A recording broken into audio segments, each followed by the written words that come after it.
Okay. Yeah, I should be back live. I believe I should be back live. My bad. First time using StreamYard. I should be back on, right? Let me see. Oh, what happened to Oh, didn't give me a chance to put a thumbnail. Anyway, I should be live. Chance to put a thumbnail. Okay, okay, yeah. Wait, okay. Okay. So, yeah, I welcome back everyone. So, yeah, I was about to get into, since we're talking about AI generation. Apparently something happened this week and I only saw I this is my first time seeing this. So apparently there's a Indian channel that copied Gary, that copied Gary's entire video in terms of script. So I'm gonna watch this for the first time, and I'm gonna share my thoughts with regards to AI and what do you call this? The use of AI in content creation. There we go. So okay, to confirm, okay, chat. Let me guys let me know if the audio is working now. What's up, geeks and gamers? It's Jeremy coming to you with another video, and today we are talking. Yeah, we're watching Jeremy. Shout out to Jeremy from GNG. Talking about Let me know if the AI audio's cloning working. because this is a big problem on YouTube, and it's going to get even worse, unfortunately. And this time, someone is cloning Gary from Nerdrotic's voice. Yeah, guys, guys, can you let me know if the audio is working, or if is it still playing with no audio? But I think it should be fixed now that I'm using Chrome.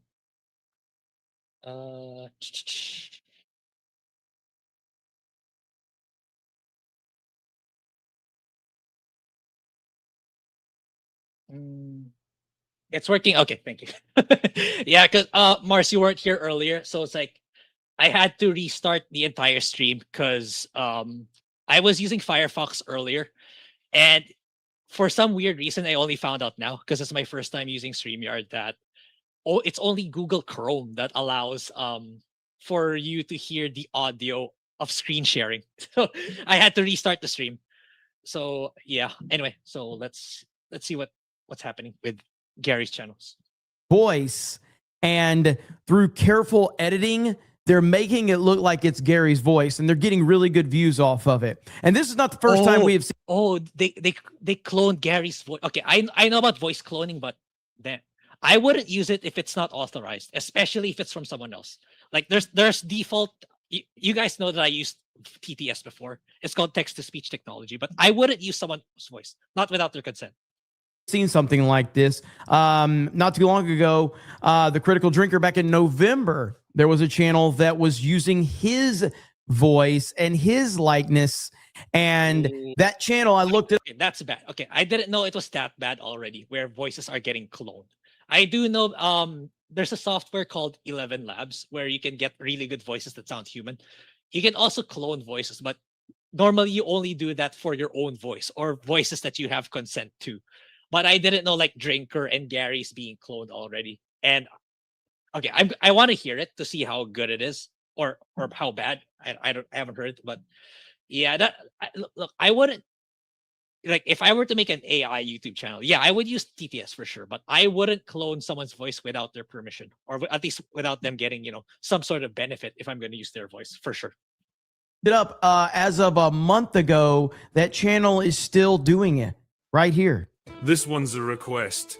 Came in from a member calling himself Rich Guy Buff Dude. Right. An 80s producer, I'd say. A fella with notions. So, when he's asked for the... So that channel, right... Oh, yeah. Yeah, okay. Damn, okay. Cloning has come a long way. You wouldn't know. I wouldn't know, like, if you didn't... If you blocked the channel name for me, like, I wouldn't know that this is not Drinker's channel. It's crazy. Right there has been doing it. It's exactly Mars Monkey. Yeah, it's not their take. It's such a slippery slope. YouTube really pushing the AI content into their platform. Drinker, and we get this tweet today from fake trailer guy, and he says, "Hey Nerdrotics, did you know there's a YouTube channel cloning your voice called Hollywood Scoop? Gary says, no, I didn't. I responded, If it's your own voice, you wouldn't clone it anymore. Like, if it were me, it's like, I don't think it'll come to a point where I want to clone my own voice. At least not yet, in my opinion. It's like, as long as you're alive and kicking, you just record it on your own. You wouldn't want to clone your own voice yet. effed. So this channel right here, Hollywood Scoop, 23,000 views in 19 hours on a channel with 4,000 subscribers. And the culture war is so dead. How are we ever going to continue to move forward? Now, this channel... That's a jab at another content creator. I can't really elaborate more because, I'm partnered with Phil in this channel. But if it were my personal channel, I know who he's pertaining to. Has the likes and dislikes disabled. And watch how they actually edit this together. So this is a clip from Gutfeld. And watch how they edit this together to make it look like Gary is making the video. Watch this. They let the episode go out free on YouTube, and they had barely 1,000 people tune in. Wow. Well, that must be low. But they, some dude, a YouTuber, live streamed Spock action figure sitting in an empty chair, and it got 3 times more viewers. Everybody hates Starfleet Academy except for the journalists who are paid to show for it and the 4 members. We talked about that last week with Gary when he had more viewers compared to this new Star Trek show. But anyway. So they have Vera Dark here. So they start out with Gary on Gutfeld and when he destroyed Starfleet Academy. The title of the video is Holly Hunter loses it as Starfleet Academy viewership crashes. Now you have Vera Dark giving some talking points and watch how the editing takes place. Modern audience who have left positive reviews over on Rotten Tomatoes, and it looks like things are not going to go very well for Paramount because Star Trek's most controversial show of the decade has already fizzled out on streaming after just 4 days. This is as of this morning, so it's a good ratio. I can't see that ratio. What? Yeah, you already have Gary here, and they're using Gary's voice. Like, man, okay, that's crazy. Yeah, it's so brazen. Like, look, I'm a fan of the AI tech in general, but the way these people are using it, it's like you're going way too far, man. You really are. Oh God, 7K likes, 22K dislikes. 22K dislikes. How many comments does it have? Well, this is a screenshot because I can't see it. As that's right. I'll go. Which one's Paramount Plus? Okay. Paramount Plus. Oh, it's combined 2 channels though. Paramount Plus has 1.98 million subscribers, and Star Trek only has 177 for some reason. Oh well, I know because it's Kurtzman Trek. So okay, 5 days with 7,452 comments.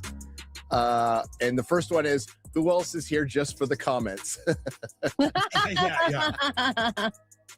Second one, thanks, Critical Drinker. The comments did not disappoint. Now, I know that I probably don't need to tell all of you this, but this part is not AI. They have clipped in a segment from the real BBC with Gary and Az and Mahler. Yeah. And to kind of give it credibility. Video frame rate is so low. Okay, I'm not sure if I can do anything anymore at that end, Junebug.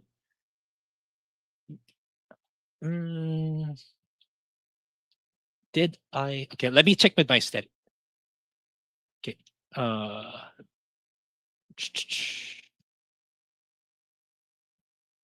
No, I set it at 1080. So yeah.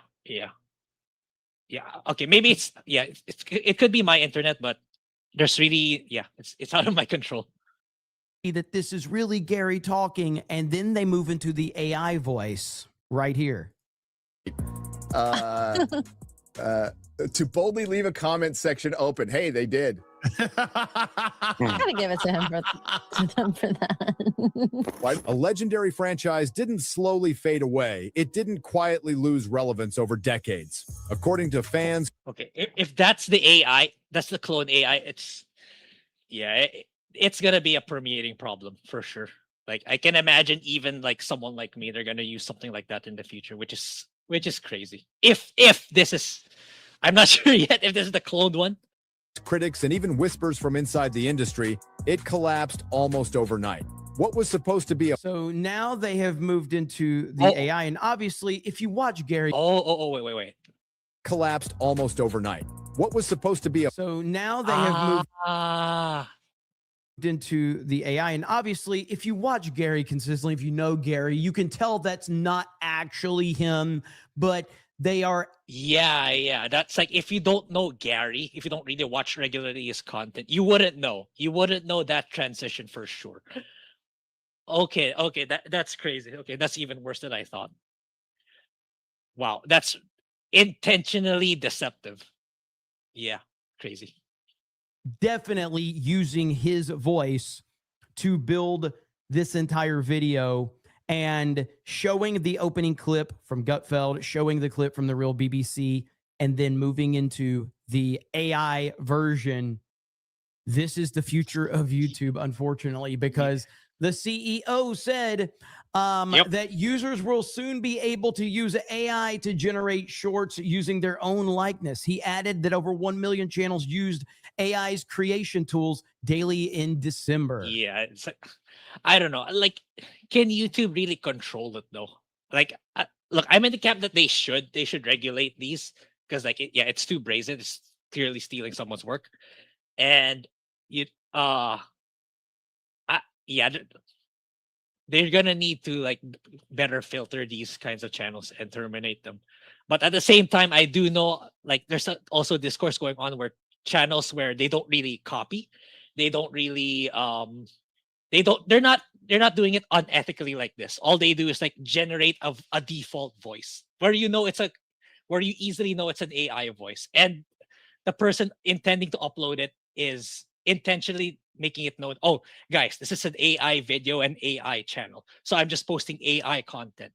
So the YouTube is going to have a really hard time distinguishing that and this brazen, clearly stealing someone's identity, someone's persona, and taking advantage of it. Yeah, it's a slippery slope. I don't know how what YouTube can do to mitigate this. A bold new chapter in the Star Trek universe instead turned into one of the most talked about implosions modern television has seen. And the wildest part is that it didn't happen because of one bad episode or one controversial scene. It happened because people felt something fundamental was missing. Within days of its release, Star Trek Starfleet Academy wasn't being debated anymore. It was being mocked, dissected, Okay, and in this part, okay, the last 10 seconds, I believe, the last 10 to 15 seconds was an AI.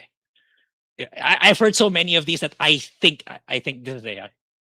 corners of the internet openly mourned. What made this Now, what this tells us, though, ultimately is that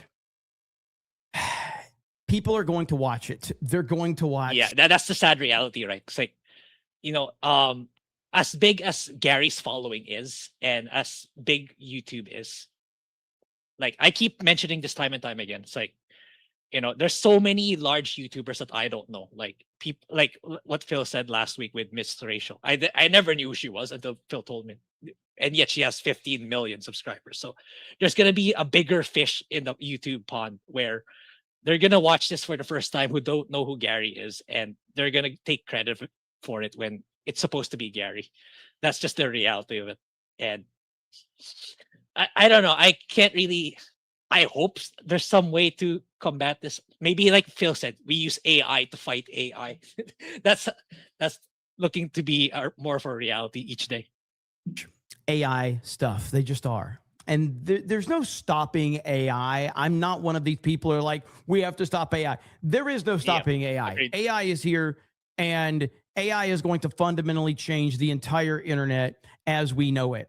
Whether that's good or bad remains to be seen, but it will happen. And we have to understand that. And hopefully, it's going to be controlled. But That's the tough part. It's, even a company as big as YouTube or / Google, I don't know how they can control the influx of, this content being uploaded into their platform. Because like if they make it too automated, a lot of channels are gonna get eviscerated. Like somewhere along the way, even like the entirely human channels are gonna get affected, because if the AI moderation system is too strict. Like for example, my channel is like my main channel. It's like it's all human, no AI. So what if that gets flagged as AI when it's not really? So it's a tough spot. It should be a policy to sue. The thing is though, Mars, is that even for people like Gary, he can only do it so much, right? Like examples, what if there's like 50 of his videos like that of him like that? Is he gonna sue all 50 of them? I don't think so. I don't think that's sustainable. Yeah, it's gonna be a tough couple of next couple of years on how this will be handled and how this will be regulated. I'm not very optimistic from that perspective. In a year from now, in There's 2 gonna years, be a system where, I think this is the best method for sure. Kind of like how the copyright system works. Like the companies get notified if their company's being used or if there's something similar to their content. Yeah, I think that's what YouTube should be investing in terms of how to regulate it. I think that's the only way. That's probably the best way that I can think of for now. years from now and 5 years from now, I'm not sure what things look like. I have no idea. Yeah, it's tough I to do think there will be a lot of people that still want a real, authentic voice. Unfortunately, the majority of people don't pay that close attention to things. Yeah. It's like, I hear my parents watch YouTube videos that are powered by AI literally every day. I hear it in my dad's room. I hear it in my mom's phone. They're like, and they don't care. Okay. They, as long as they're entertained or they're informed with that video, they get the value out of that video. They don't care.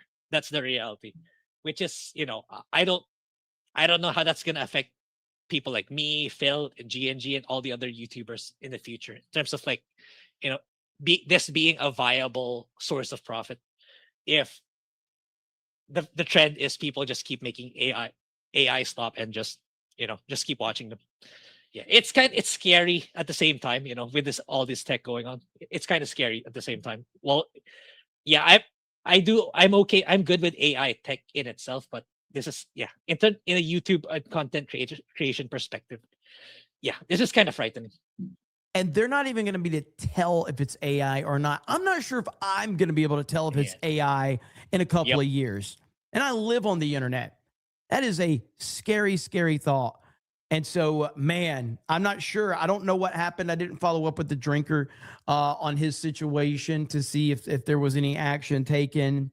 One of YouTube's most prominent commentary channels, Critical Drinker, has raised serious concerns that a channel is leveraging an AI-generated version of his voice and passing it off as original content.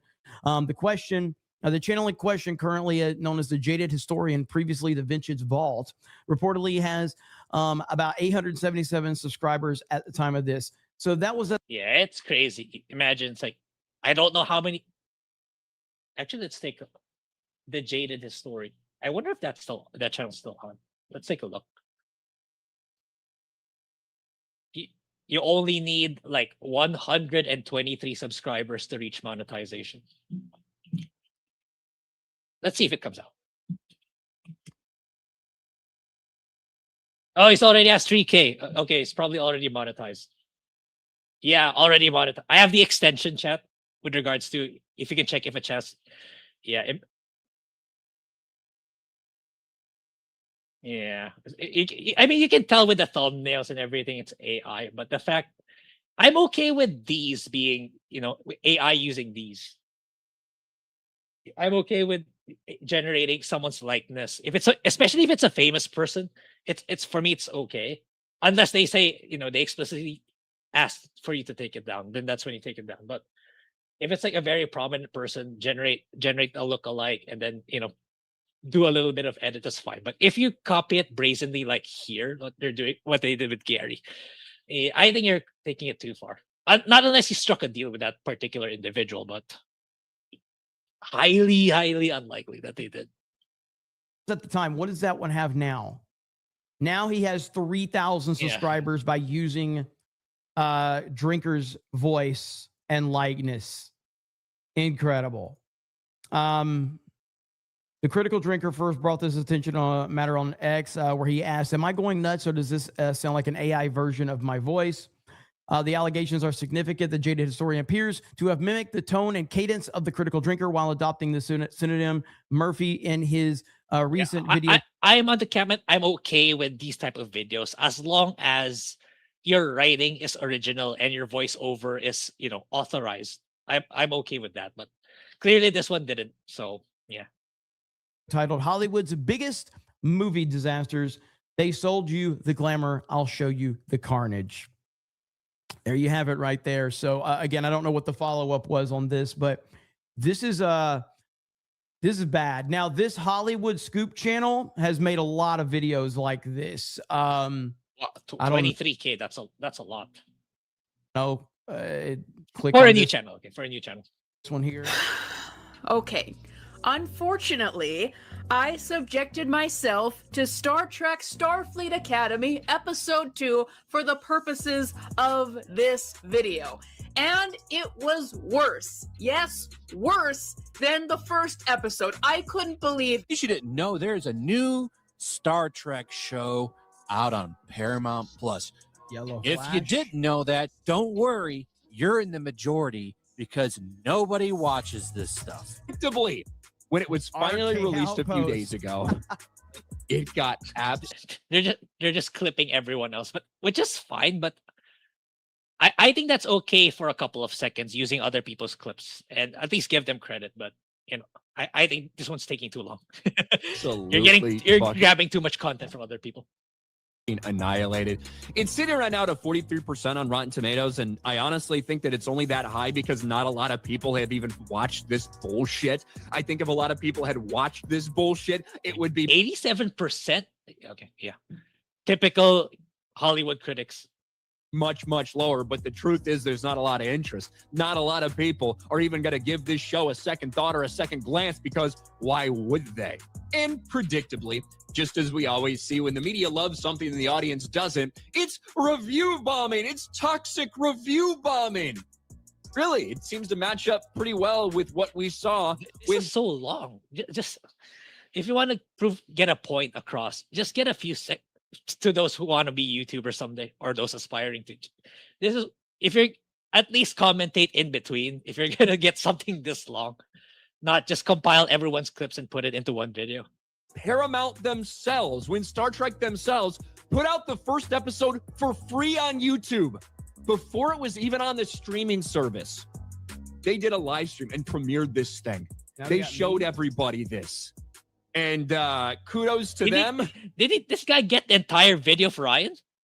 The dislikes are still critiques and humorous comments, all pointing to the same conclusion. The show's tone, character. Okay, yeah, that's really obvious. It's not Gary anymore, given how flat the way they said it. Formed the official Star Trek Starfleet Academy YouTube premiere. And guess what? Of course it did. Now, again, using clips from different channels, helping build the narrative of what you're trying to tell. Yeah, that's kind of par for the course on YouTube. But building all of this up just to use 15 minutes of an AI generated voice from Ghei pretending it's you. Cadets converse in language and audiences to engage. Yeah, that's not Gary's words either. That's not Gary's tone. So yeah, for sure. Yeah. Miss a line. But yeah. Audience yeah, reaction. That's not cool. That's not cool at all. Yeah. So, I mean, this channel, I mean, it's probably not even a real person. Oh, what a shocker. It came from India. Oh, I'm so shocked. It says they're located in India. What else? I rest my case, ladies and gentlemen. Yep. Not even a real person at this point. My goodness. What is this? Paul G. A young group of Starfleet cadets that are trying. I'm okay with this. People are trying to do these kinds of channels, especially if they don't want to show their face. But yeah, do not brazenly copy other people. At least use the technology ethically and properly. Not brazenly copying, just getting other people's content, compiling them into one, making it seem it's your own video, and using someone else's voice without their consent. To learn it much lower, but the truth is, the same ones who only one bringing started appearing voice everywhere. Wow. Didn't get any views when you weren't hitting that pop culture stuff. Look at that. 30, 231, 41, 235, 322, 76. Now you're getting 30,000 views. 4,700, 3,600, 23,000, 105,000. Oh, okay. So they moved to a different. They moved to the pop culture niche when news wasn't doing well. Okay. And man, culture war is dead apparently. Got people stealing content, but the culture war is dead. Amazing how that works. Yeah. And you're plunged into a universe that starts. We'll see. I'm sure we're going to have an article on this a little bit later today, but that's where we are right now. Welcome to the future of YouTube and the future of the internet. It's going to be interesting to say the least. So you guys let me know your thoughts in the comments below. Thank you very much for checking out this video. We appreciate it. Have a great day, and we will talk to you later. Yeah. Okay. Yeah. Anyway, to those who just came in, who were here earlier, I just showed this video because I wanted to show the bad side of this technology. Because earlier I was saying, oh, this tech is good. I was showing earlier Genie 3, Google's new tech where you can just prompt it like Chat GPT to generate a video game of sorts. So it's like saying, but there's also, I want to show that there's also a negative side to it, which is this, which is I didn't know even. I knew there was voice generation, but I didn't know that they were brazenly stealing people's voices through voice cloning. So yeah, not good. Anyway, okay, let me check the comments. 1,000 subs. Yeah, the guy has 3,000 subs now, which is he's already making money out of it. That means so. Hassan Avocado King, yeah, I'm not against people using AI to facilitate their work, but if AI is doing everything from story to video and pumped out like factory stuff, that's what I take issue. Yeah, exactly. And there's a lot of them now. That's the sad part. And yeah, I was saying earlier, like, how can YouTube mitigate this? Because if they fully automate it, there's a high chance that they take it too far. Like I said earlier, like example, my channel, like it's fully human. My JRPG channel, like that's completely human. So what if they detect for some reason that that's AI and then they shut down my channel? So it's gonna be a tough couple of years for YouTube on how they would regulate this thing. Yeah, the thumbnails are obvious AI, and I just don't think they should be allowed to monetize those AI videos. Yeah, it's hard to draw the line. Like I said way back, like where do you draw the line on what's okay to be used and what's not? Right, like for example, Christopher Lee, before he passed away, rest in peace, Christopher Lee. He said that, oh, it's okay that you can use my voice for AI. Like, you are like looking back, is he really okay with his Saruman voice being used for the next 1,000 years and people getting rich off of it? I don't think so. I don't think he would agree with it now. At least that's what I think. There are plenty of Supreme Court cases where the citizens challenged Congress and won. Yeah, but that's the thing though, that there's so many of them now. Like me as a content creator, for example, like let's say like just 10 people are using my voice in my videos. Like, do I really have the necessary time and resources to go after each and every one of those? I don't think so. Not really. Yeah. Yeah, India. Of course, it came from India. What a shocker. That's why they didn't think that it would catch on, because like they just got a popular content creator. They didn't think that they would get the spotlight. But I do hope YouTube goes after that particular channel. I was playing Kirby Air Riders online. Yeah, I did. I played Kirby Air Riders back in the GameCube days, back with my friends, back when online gaming wasn't a thing yet. We played it together at the house. But yeah, good game. Good game. Man, the pathetic way Grifter acts and now stealing someone else's voice. Sar, do not redeem. Yeah. Like, look, yeah, I'm okay with like the template voices provided by these TTS providers, but not, if you're going to clone a voice, make sure it's your voice or you're authorized to use that voice. But yeah, obviously this one didn't. Okay. The fact that it grown so much in India shows that their government isn't doing anything about it. We can constrict Indian content from American media. Yeah, that's also a possible solution. Yeah, I can see it. India is a notorious place for stuff like this. Yeah, I can see that happening. Yeah, most of the AI voices I hear are preset. You can hear them in multiple channels or multiple accounts with the same voice. I think those are fine because those are templates explicitly provided for you by the TTS company, so you're okay to use those. I've seen a lot of YouTubers like this being used in AI. For me, not yet, because like I intentionally watch the videos that I'm subscribed to, so I'm nothing on my feed comes out yet that are AI powered that brazenly copies YouTube personalities. But yeah, it's only going to get worse unless something gets done. Yeah, template. Yeah, exactly, Makoto, exactly.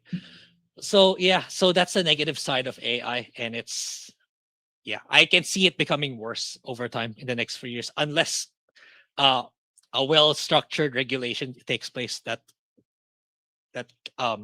terminates these channels, or to make the platform better. So what do I, okay this is the channel that does it. Okay, so I lost my rhythm when I had to restart the stream. So next topic is probably the bulk of what the stream is going to be, is which kind of dominated my watching hours for the week, is High Guard. So let me refresh. Yeah, this game has been making the rounds. That's putting it lightly. And yeah, it's not looking good at all for this game. So it peaked at almost 100K, and then I saw this went down to like 7,000 or even less before. And yeah, where do I even begin with this? There's a lot to talk about with this game. And yeah, negative reviews. Although on Steam, it is at, let's see, where is it at Steam? It's currently at mixed already at Steam. So it kind of, maybe people are looking at it better, but even 13,000 for a live service game, it's like, that's free to play. I don't know if it's sustainable. I really don't. And so to give them credit though, they did release this a couple of hours ago, I believe, 5v5. And so far, I think people who tried it say it's a lot better, because one of the biggest feedback for this, biggest criticism, is that the maps are really huge. Okay. I didn't play the game because, like, again, it's not my forte, and I'm playing Code Vein 2 right now because that's the video I want to make. But if Code Vein 2 wasn't out, I might have tried this and I might have made a video about it. But yeah, it's one of the biggest criticism is the maps are so big, but it's only 3 versus 3. So yeah, so at least you have to give Wild Knight credit that they managed to pivot really fast. So they said it's only for this weekend, but by the looks of it, I think they should make it permanent. Or add, if anything, add more people, add more modes, like 7 versus 7, 10 versus 10. I don't know, but if the map is so big and it's only 3 versus 3, you're definitely going to spend a good amount of the gameplay being very boring. It's going to be, running around the map, getting loot, and then you fight. That's not a good game loop, especially for people in this genre. People in this genre want to play games that'll last for like maybe 20 minutes, 30 minutes at most, and pure adrenaline action. They're not gonna spend like an hour or two, or maybe they do, but there are times that they just want to play for like 30 minutes and then call it there. And yeah, this is a good development, but at the same time, there's, if you look at PC Gamer, if you search High Guard in their website, they've been making a shit ton of articles for this game. Like High Guard deserves a chance, don't kill it. Like, you can easily refute these game journalists. Like, if a game is that good, no matter how good the content creator is, no matter, let's say it's Asmongold like shitting on this game, but if it's a game that's really, really good, people will play it. People will play it. Like people, like these people online, like criticizing content creators for calling it out, are like, you're giving us too much credit. Like, we don't have a sway on how the market moves. Okay, we're not that influential in this sphere. We can't even get people to subscribe to the channel, so let alone to stop playing a video game. Yeah, I think the biggest criticism I have for this one in particular, for PC, this one, we don't need player counts to be super huge to be successful. Okay, if that's true, my question to the dev team is, then why did you show your game at the Game Awards? at the final slot, if I may add, the slot where there's going to be an immense amount of expectations and immense amount of pressure that you definitely didn't need it. And I don't know with you guys, but I'm more leaning towards it would have done better had it not been in the Game Awards. If they just continued with their original plan and just shadow drop the game. Because like I know the other side of the argument is saying, oh, if it wasn't shown in the Game Awards, it wouldn't get 100K players. Yeah, that's true. I agree with that for sure. But I think the gaming community as a whole would have been more lenient toward this game. You know, if had they just released it organically and let people play it organically and accept feedback, at least release it on beta, solicit feedback and see how they can make a game better rather than surprise dropping it at the Game Awards of all places, which is the new E3 now. Like it or hate it, the Game Awards is the most influential game awards event for gaming right now. So yeah, I think I thought about it a little bit. I think it's better if they just shadow dropped it. It wouldn't be getting this much bad scrutiny, which I think hurt the game more than it did any good. Anyway, yeah, it's like 5v5. Oh, wait, I double posted this. Oh, yeah, you have shows like Jeff. I don't know why Jeff is pushing this game so hard. You know, it's like he gave this final slot for free, apparently. For free. I'm sure the other companies that paid for their slots have no issue with that. And I don't know what's in this particular game. Well, I think Jeff already said he doesn't have any financial stakes in this. Maybe he's really good friends with the dev team. I think that's the most I think that's my theory. It's either it's a mix of ego or it's a mix of ego, and I think he's really good friends with the dev team. That's why he's like, I don't know why he's really pushing this game so hard. If I consolidated all the tweets, like, oh, in 48 hours you're gonna apologize to me because of how good the game is. Like, no, Jeff, no. If people have decided it's a bad game from the very first time it's shown, it's very, very uncommon that they'll get a turnaround. I personally don't think this is gonna be a No Man's Sky. Some people are saying, because what do you call this? Some people are saying that might happen. But the thing is, No Man's Sky didn't really have that kind of competition, in my opinion, compared to this. Like, this has competition. You're going up against Valorant, Apex Legend, Counter-Strike, and many more. Apex Legends, Fortnite. There's just so many in the market right now, and you cannot convince those people who are invested in those games to, jump ship. Because yeah, realistically speaking, if you're invested in one, you're just gonna stick to that. You're not gonna play like 3 of these at the same time. It's not realistic. So yeah, I don't think Highguard has the means to rebound, and they shouldn't have shadow dropped or used this marketing strategy for such a high risk, high cost project. Anyway, yeah, Jeff. Yeah, I don't know what's with this particular game that Jeff shills so hard, because you can see Jeff from time to time like promoting a game, pushing a game, but never this hard, never this brazen, and never this aggressive. I don't know what's with this game that Jeff wanted it to succeed so bad, when clearly it's also in my point of view and in most people's point of view, it's just not a good game overall. So yeah, more like more game journalists. No game is perfect on day one. Game developers rally to support Highguard as complaints pile up. But yeah, sure, there's some journalists and websites trying to push this game, but it's the same thing with Concord. If I remember correctly with Concord, it got to the point where even the other development teams of Sony Insomniac started to push it. With Naughty Dog started pushing it, but in the end, it's the gaming community that dictates whether a game lives or dies. And by the looks of it, Highguard's headed that way. Is it as bad as Concord? No, I don't think so. Especially with the character design, I think at least they didn't explicitly made it ugly, like Scarlet, for example. Yeah, I did my research on this, guys. Scarlet, Highguard. I think at the very least they made somewhat of an attractive character. Okay, at least she's somewhat attractive. Yeah, okay. Yeah. Okay, at least they didn't explicitly make it, pronounce optimize fat obese characters. At least they tried. At least to a certain degree. Could this be better? I think so, but at least it's not the worst. And they didn't make the mistake to charge $40, which is good. I'm pretty.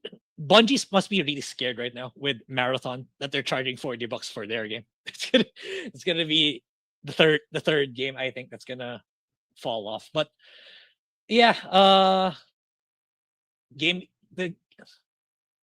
it's these types of articles are not helping to build credibility for these gaming websites and games journalists. It really isn't.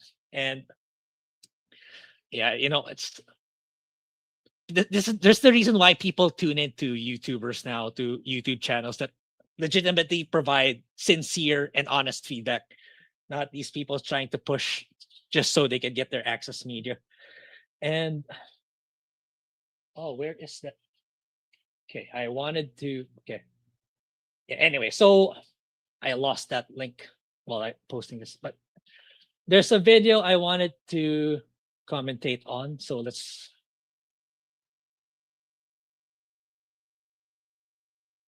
I want particularly to Laura Fryer. Shout out to Laura Fryer. She makes really good videos without it being obnoxious or too cynical. I think Laura Fryer is one of the most objective ones when it comes to making gaming videos, even more than me. Even more than me. Marathon didn't come out yet. It's gonna come out at March 5 for 4, and they're charging $40.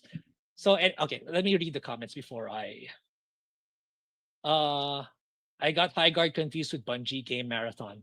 Yeah, it's like it's like they gotta read the room, man. Again, it's another manifestation of executive mandate without without tuning into the industry or listening to the audience. Like, there's just so many of these in the market. You really, really need to be a heavy hitter and have to have that market differentiation to stand out. And I think the mistake of High Guard is that, just because they borrowed all these features from all these different games doesn't mean it's different. Well, yeah, it's different, but in a bad way. Like, the way, based on all the videos I watched, people are saying it's just a mishmash of all of borrowed gameplay concepts from different games, and then they just mashed it into one. That doesn't necessarily blend well together, which is it's not something you want to hear with your video game, especially at launch. I haven't seen High Guard or Code Vein 2 gameplay. I've been too busy watching Neo 3 stuff. I think Mars Monkey, though I haven't played Neo 3, the demo, I think Neo 3 is the better deal compared to Code Vein 2. I'll be making a Code Vein 2 video next week. I'll post it here. So I think Code Vein, I've been playing it for the past couple of days. I think it's kind of mid, to be honest. It's a half-hearted JRPG and a half-hearted Souls game. And the transitioning to open world really didn't help it. I think they should have just stick to linear. Maybe make it bigger, but don't make it open world big, because the levels are incredibly. Actually, I'll show you some of my game footage now that you mentioned it. I might as well, because I don't really have a lot to talk about. I'll show you some of my recordings. Let's take a look.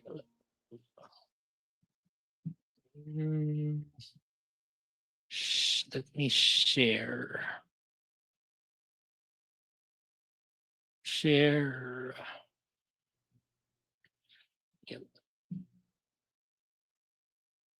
Yeah, this is some of my gameplay footage. It looks incredibly. Look at it. It's so. I feel it's so empty. These designs are so bland and empty. It's so muddied. Yeah, look at this. Look, it's I think you could have done a better job here, Bandai Namco. I'm gonna talk about this in my video, but the open world didn't do it any favors, and I don't know why. It's like, yeah, I don't know why they chose to do this flashlight feature. Just make the environment brighter. I don't think you need to turn on the flashlight feature. I think that's unnecessary. I think that's such a development flaw. Yeah, it's yeah, for $70, I think this could be better. This is why I favor smaller scale games now. They're priced at $40 to $50, because if this is $70 game, it's like, Yeah, too expensive. Anyway, yeah, I'll talk about it more in my video. Anyway, share my screen. There's some 40K lore chance of being taken down by YouTube because of YouTube's AI. That it was AI since they don't show their faces. There's a lot of AI only 40K.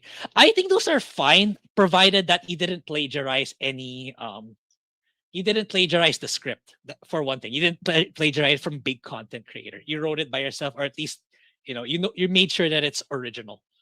And like I know that there are ways to either image or video generation now, which I think is fine as long as it's original and you don't make it don't use copyrighted material.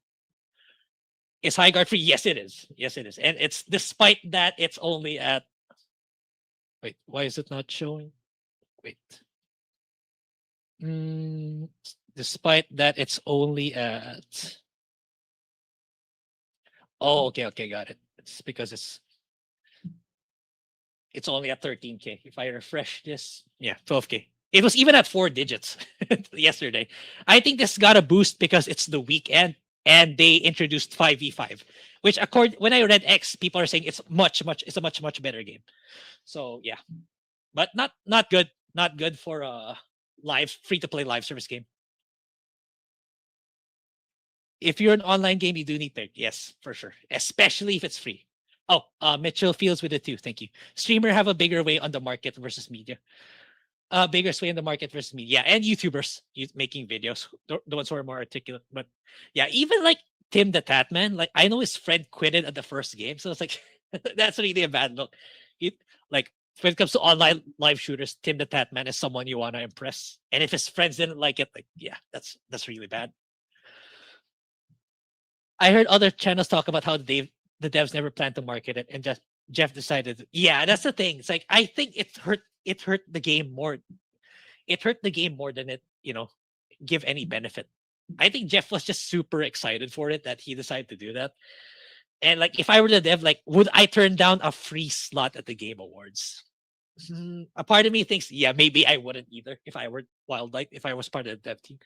But I think I would have solicited feedback. I wouldn't just make an echo chamber FCG. Oh, your game is super good. Oh, your game is super fun, which is what they did, and they didn't get the feedback that they need to make to polish the game to make it better.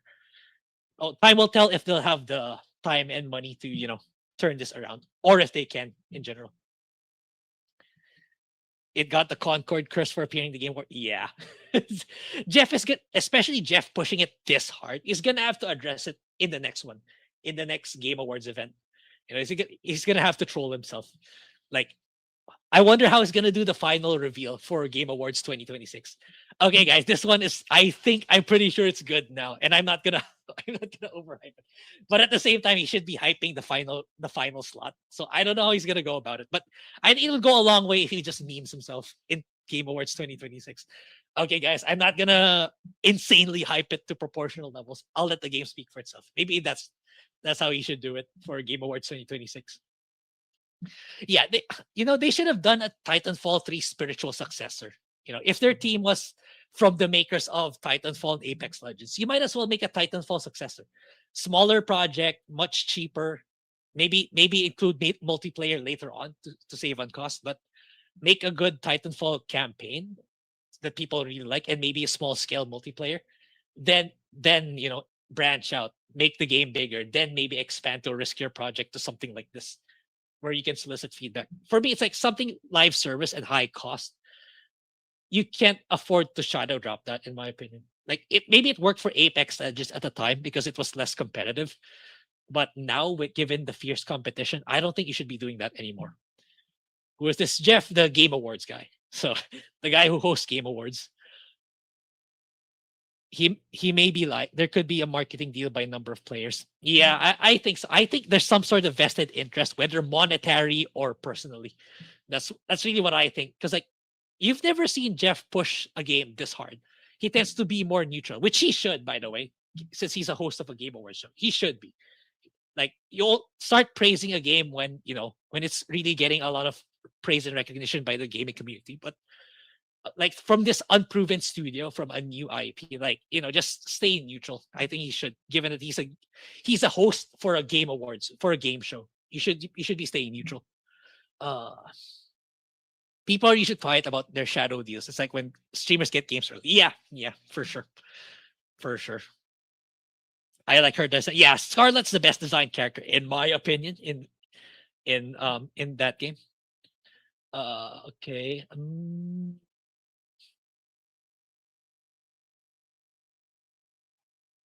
Been watching Verador play Code Vein 2. It's okay. Okay. That one I can say. Better combat than one. And I think it's more flexible in terms of your mapping of abilities and the blood codes. I think Code Vein 2 handled it better. But like, yeah, story it's kind of, it makes it seem like it's good with a lot of cutscenes. But the cutscenes have how do I say this? It lacks the depth and the substance that I look for with JRPG cutscene storytelling. But again, because it's probably they were thinking, oh, it's a Souls game, so we shouldn't make it too deep. Which I think they should have. I think they should have made the writing better. For me, you're already in it. You might as well make it good rather than you're already in it, then make it half-assed. That's how I see Code Vein 2 right now in terms of storytelling. Next year he'll make by announcing Half-Life 2. People have been telling me for the longest, oh, Grae, there's gonna be a Half-Life 3. What are your thoughts on it? It's like, dude, I'll believe it when I see it, man. I really do. Anyway, so okay, I rambled on long enough. Okay, let's see Laura Fryer's video on Concord. So sorry, Concord. Highguard. So Laura Fryer's like the reason she has a level of credibility because she literally worked on games in the past. So yeah, and she's trying to be very, very objective when it comes to making criticism and not too cynical or too aggressive. That's why I like her videos. Anyway, let's get started.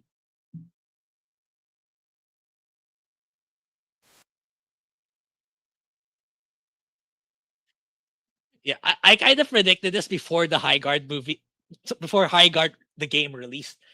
Like imagine guys, every documentary of Highguard, this is gonna be the intro. It's gonna be Jeff's face plastered in this clip. Every documentary, this is gonna be the intro. This is always gonna be the intro.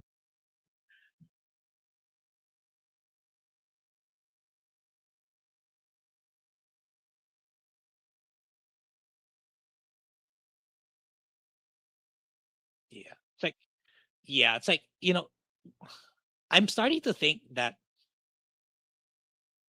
Okay, no sound. Okay, let me. It's enabled. What happened? Ah, I see. Okay, got it.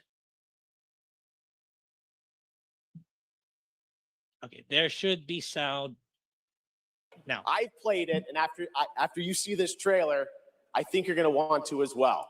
Welcome to Highguard. I think should be good.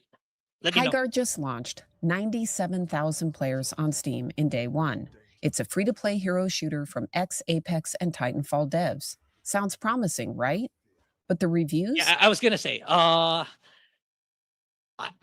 think because of this, whenever I see from the makers of XYZ good game, I'm gonna view it as a red flag, especially if it's from a Western developer. It's like it's like you're setting that such a high bar for yourself unnecessarily that I think it's gonna hurt more than any benefit that it provides. Just let the game speak for itself. Don't ride on the coattails of other successful games anymore.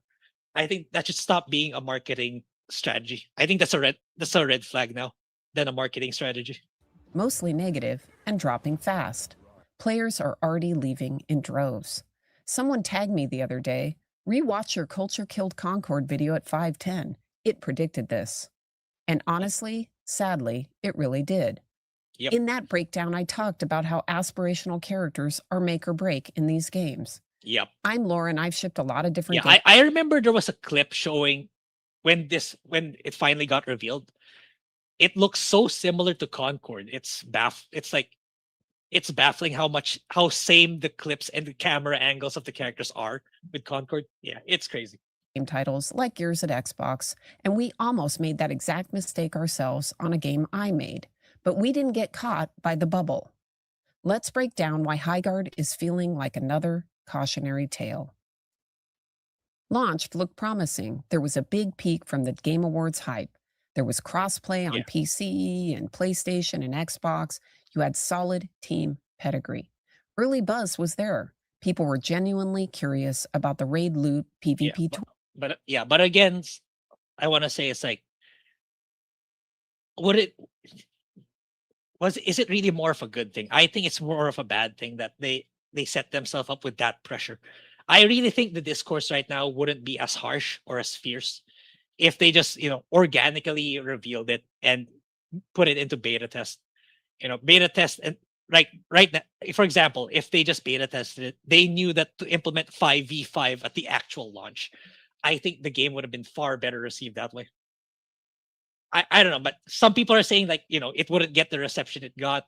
Asmongold thinks that the game would still die regardless, but I'm at the camp that I think they should have just, did it the normal way, not rely on the Game Awards. Twist.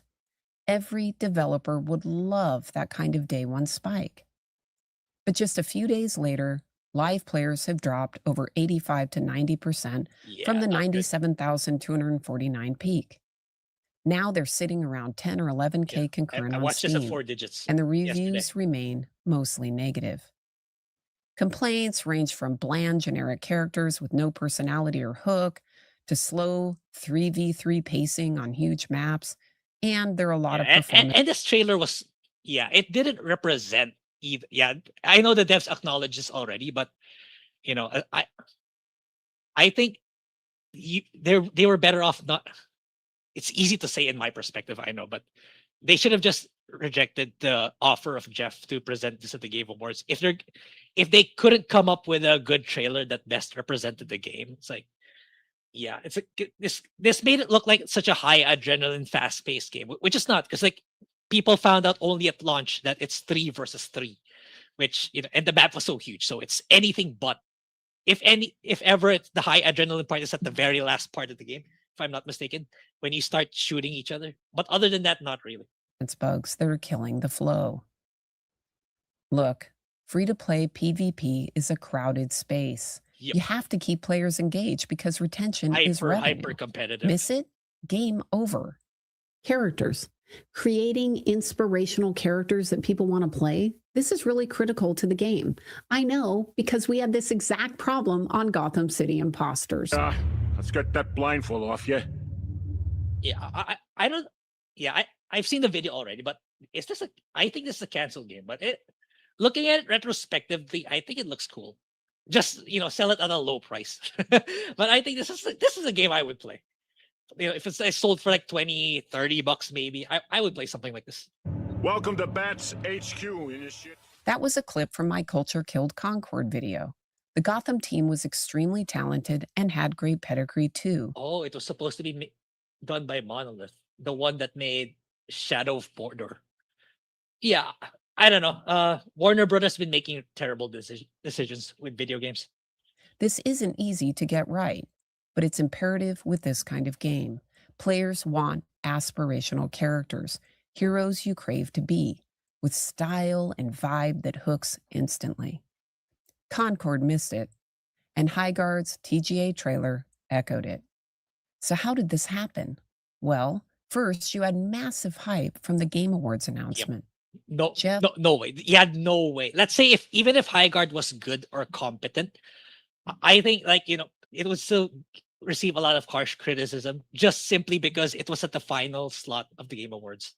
Loved this game. He played it early and hyped it hard. But the grand finale spot amplified expectations. Yep. To give you some idea, he was so excited that he gave them the slot for free. Yeah, it's like that's another thing. Like, imagine if you were like another game studio that paid Jeff more than $1 million for their slot, and then you find out this just because you got this particular dev is your favorite for some reason, got it for free. How would you feel? It's like I would be upset if I were that company that paid Jeff at least $1 million for my slot at the Game Awards. That's another thing. I don't think other companies that paid just simply accepted. Okay, sure, I paid this much money and this other company didn't. I don't know. That's just me. Maybe there's something I don't know with regards to how these are run. Unfortunately, it appears that Jeff's opinion and gamers aren't aligned with regards to this game, and his help might have actually hurt them. This is a highly competitive game space. You need killer characters, great marketing hooks on day one, but having a hype machine, it can Yeah. inflate those peaks and expose the Yeah, flaws. it's like I think some people can make the argument, but what about Hi-Fi Rush? That was Shadow Drop and that was well received. But the thing is with Hi-Fi Rush is that it offered something different, like a rhythm action battle based game that's much smaller. So you can take the risk of shadow dropping it if the project is small and it really offers something new.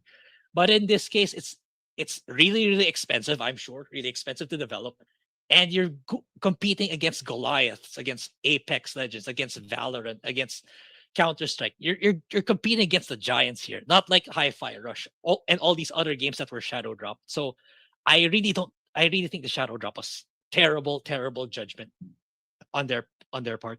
And faster. This game set itself up to feel like another Concord. Wildlight was trying to pull off an Apex Legends style shadow drop where you have no big pre-launch beta or testing for the public. You just drop it and let it speak for itself. And the strategy worked magic for Apex back in 2019 because Respawn had around 300 people grinding out internal tests, and it was backed by EA's massive 9,500 employee machine. Exactly. It's like, let's say if you really want to go for that shadow drop, like it shouldn't be an echo chamber. It should be, people who are honest and brutally honest with the review. Like, legendary drops. You should have asked him to try your game, or other people like him who go straight to the point, who are brutally honest with reviewing games like these. But I think they got those streamers who are just gonna, say what you want to hear, and then so that they can get their free access from you. Yeah. They had hundreds of dedicated QA testers who hammered out bugs and polished those aspirational legends before launch. More eyes means more input, and that means issues like forgettable characters or performance hiccups get flagged and fixed. Highguard, just 100 devs at a self-publishing indie. Yep. No EA scale safety net. Yeah, I can't imagine. I know they have a 1-year plan already. I've seen the roadmap and stuff, but do you really have the money and the investor backing to sustain yourself for a year with that amount of players? And as far as I've seen the cosmetics, and they look okay. They're not really something that I want to. Well, granted, I'm not a player, but still, I can't imagine a lot of people wanted to invest on the cosmetics and the skins. It looks so. Yeah, it looks just the same like the other video games, all the other shooters in that genre. Yeah, only a tiny press. Why is the gay boy alone today? Because Phil apparently. Let's ask Phil next week, chat. Like, what leads someone to bite your tongue so hard that you can't speak properly anymore? I really want to know. I've bitten my tongue a couple of times. Sure, some hurt more than others, but not bite it so hard to the point where you can't speak properly anymore. I really want to know what he did to make himself bite his tongue that hard. Influencer hands-on days before drop. Shadow dropping without that testing depth was already super risky in today's market. Did Arc Raiders? I don't remember. Like, what's this? I don't remember, but at least for me, Arc Raiders did something different, I believe, if I'm not mistaken, particularly with the aliens, right? So there's that, and I'm pretty sure the extraction shooters is not as competitive as the hero shooter. Correct me if I'm wrong, chat, but extraction shooters are not as competitive. The only major competitor I can think of is Escape from Tarkov. I think that's the biggest competitor, but so generally speaking, less competition, and they really did something. They have a differentiation when it comes to the genre. So here it's a mishmash of all the games. Minecraft, Fortnite. They tried to put all these features thinking that it'll be good. Even without the Game Awards hype on top. And And look, the market has changed since Apex launched. Yeah, Back in exactly. 2019, Battle Royale was still relatively fresh. Yes. Players had There we go. fewer high-quality free options competing for their time. Mhm. Today, gamers are drowning in choices. Apex is still strong, Valorant, Marvel Rivals, Overwatch 2, Arc Yeah. And these people, like, it's not like it's not like me, right? Or like I make I play and review JRPG games. Like when I finish one, I move to the next one. So I'll be able to play a good number of them. It's not the same. It's not the same for these massive live service games where, they're not gonna keep moving to the next live service game just because it released. Because like it's very competitive and very skill based. So you're just gonna stick to one, and that particular game's gonna keep getting updates with new characters, new weapons, and so on and so forth. And you're gonna have a tough time convincing people to get your game. It's not like for me. Like I got Code Vein 2. When I finish that game, I'm gonna get Dragon Quest 7. So it's easier to convince that crowd to invest in your game. But in a live service space, in a very competitive genre, it's it's kind of baffling that a lot of devs don't have that kind of foresight. With its constant updates, everyone's got a go-to game they're already invested in. They also have less patience to try something new. They'll download, play 20 to 30 minutes, and if the characters don't grab them, if the pacing feels off, if there's any bug or friction, they're back to their main game in seconds. They evaluate extremely quickly now, and I think it's safe to say they're way more Oh sensitive yeah, to right. Oh yeah, I didn't talk about that. So apparently another part of like trying to diminish the criticism. Oh, you only spent 10 minutes on playing the game. Oh, you only spent 30 minutes on playing the game. For this case, I think it's valid. Yeah, are there some bad faith actors on the review bombing the game? Yeah, sure, I agree with that. But there are people who have legitimate criticism just by playing 30 minutes. Because again, these games you play these on the fly. You spend like 20, 30 minutes, you're good for one game. It's not like a JRPG where you have to invest hours and hours to be able to fully appreciate the game. For these types of quick jump in, jump out play, 30 minutes is good enough. Okay. So there are people saying, oh, you just played 30 minutes. So you should be allowed to criticize the game. Shut up. Okay. They can, and they probably are the best critics. I might argue those are the best critics. And there's also this copium where like someone did analytics. The people who played longer gave better reviews. Yeah, no shit. Of course, if you like the game, you're gonna play it longer. If you don't, you immediately quit. I mean, is it really that? It's not complex. Okay, it's very simple. Overhype. One whiff of TGA finale bait or mismatched expectations, and the trust evaporates fast. Highguard sadly got the worst of both worlds. Yep. They had the shadow drop risk without the army helping them polish. Plus, Jeff's spotlight that made every flaw scream louder. The biggest takeaway here is simple. Yeah, and I actually think Jeff is also a huge contributor with, them not receiving feedback as well as they should, because oh look, it's Jeff, one of the most credible or biggest public figure in the gaming space right now, thinking that our game's really good, so we're not gonna listen to the gamer feedback. A part of me thinks that way too. But powerful. You need to create a healthy feedback loop for your game, and you need it from everywhere. You need it internally from your team, externally from... Yeah, I know this particular gun, it's 6 barrels when you look at it, but it can fire 18 times per clip. Yeah, it's like, that's something I would think that you would have that level of attention to detail by now in 2026. Playtests or early access, and most importantly, from the actual players which will buy your game.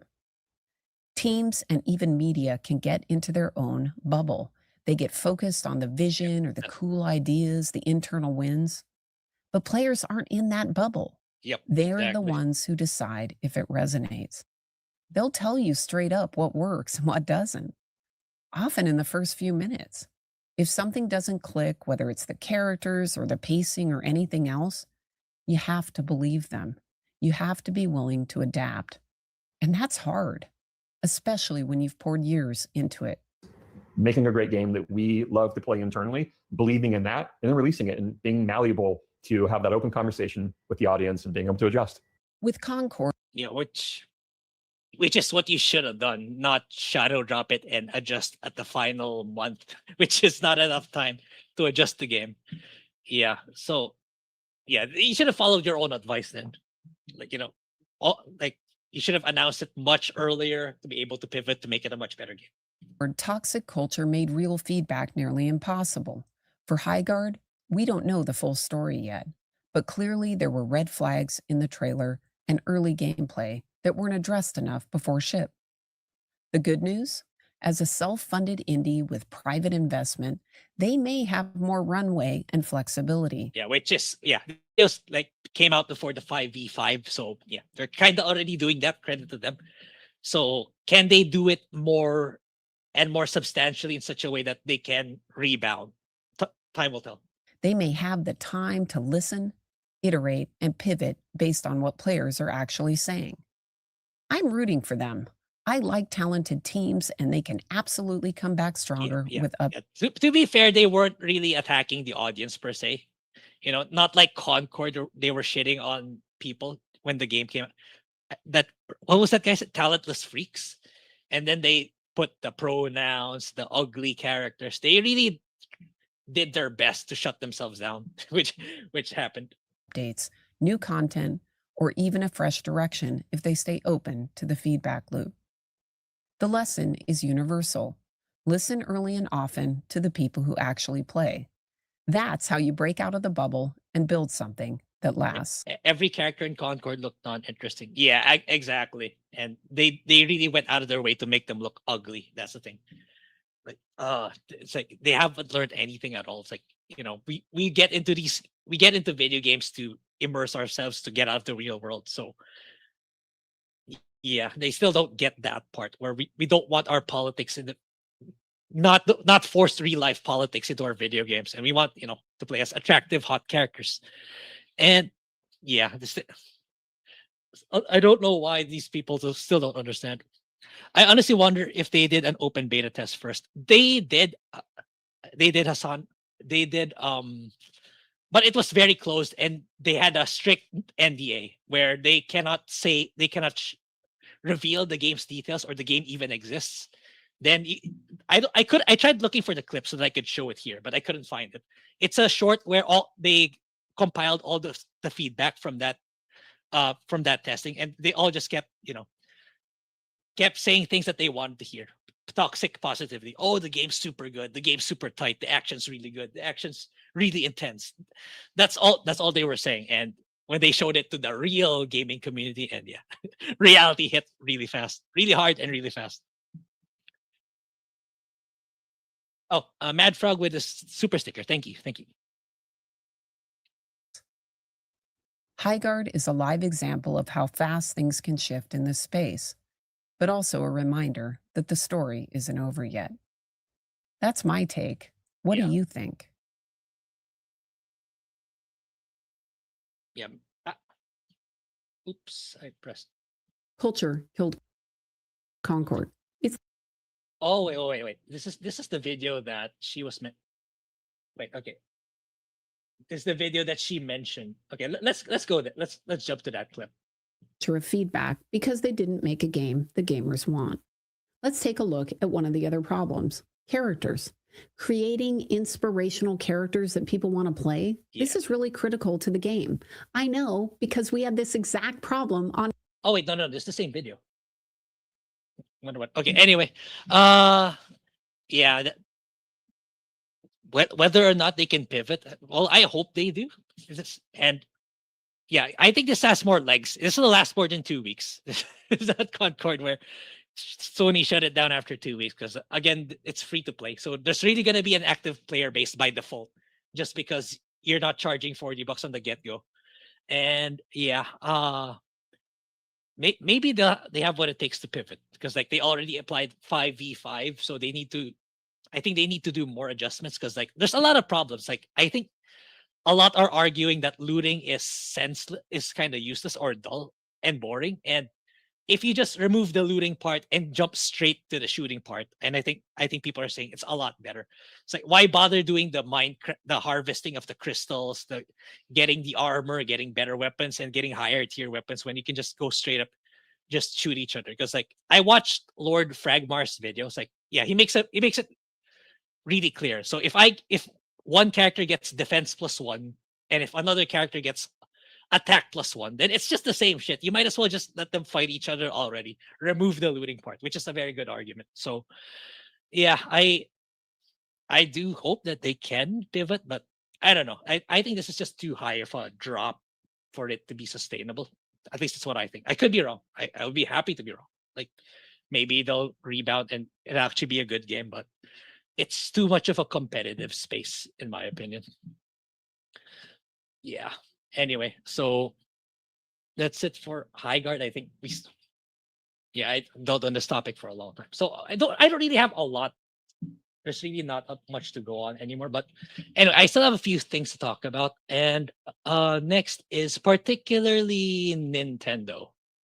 And yeah, it's well, granted, the Switch FF7 remake for Switch 2 just launched, and I know it's doing really well. I know it's sold out in most retailers. So yeah, good on Square and good on Nintendo. So I think Square is going to be releasing more games that are optimized for Switch 2. Because I think Square's been waiting for a better spec Switch so that they can move more of they can develop more games and port more games. They couldn't before because the Switch one was just that too for low spec.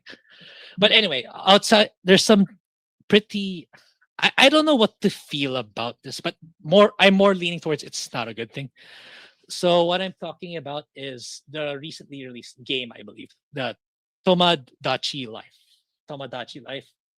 Living the dream will include same-sex relationships and non-binary characters, fulfilling Nintendo's promise. I believe like G&G talked about this, and I think Phil also talked about the new there's a new I forgot the position name, but there's a new lady at Nintendo who's the new head of I forgot the role, but there's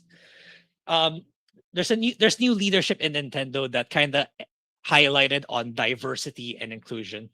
So at first I was like thinking maybe like that's just like a press release, just to make it sound, appealing to as a speech, but I think it's starting to permeate in the actual video games already.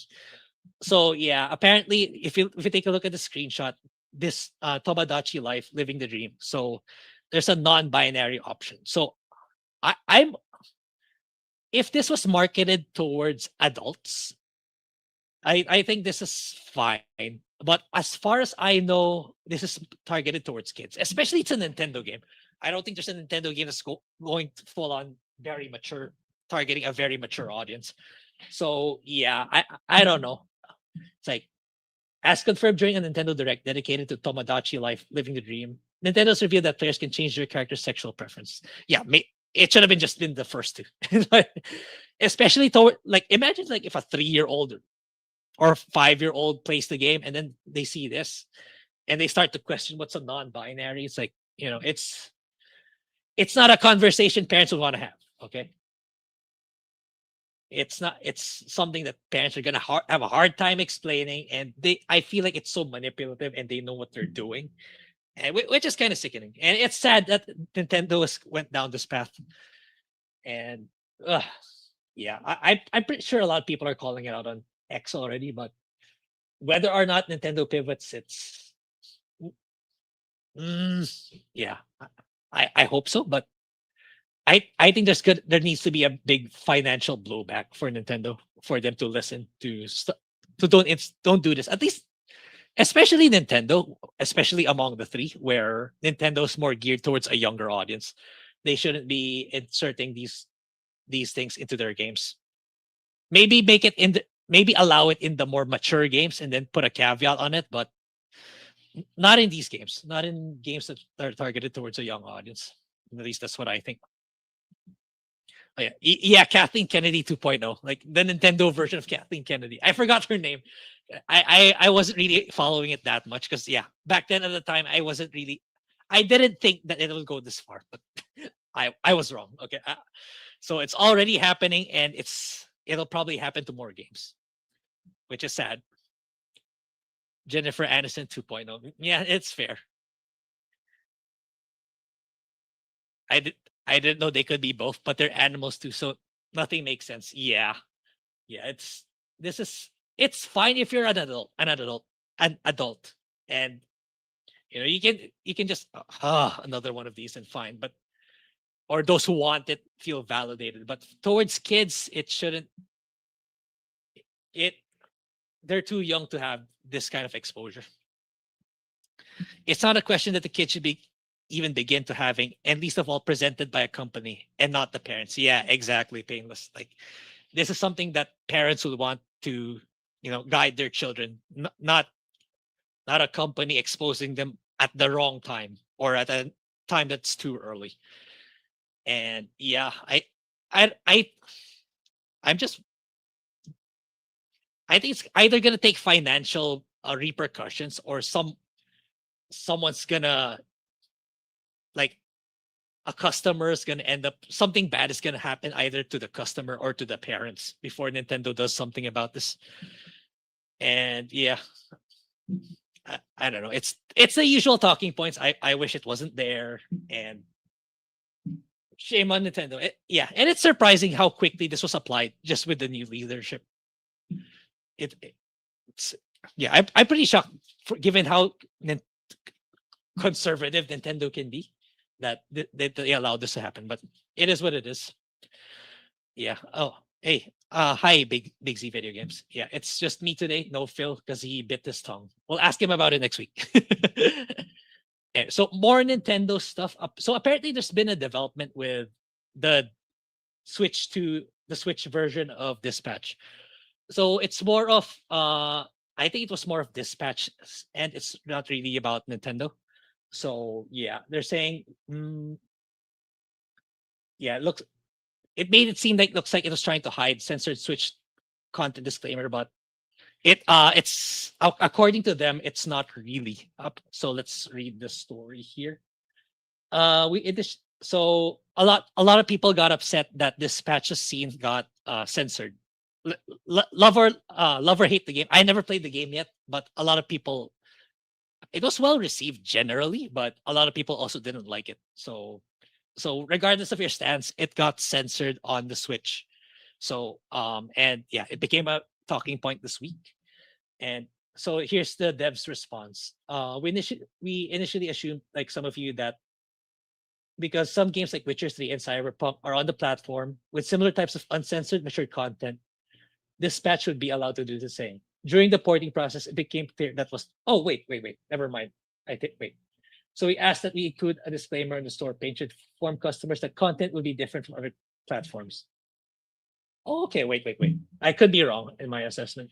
We worked with Nintendo to get storefront language approved.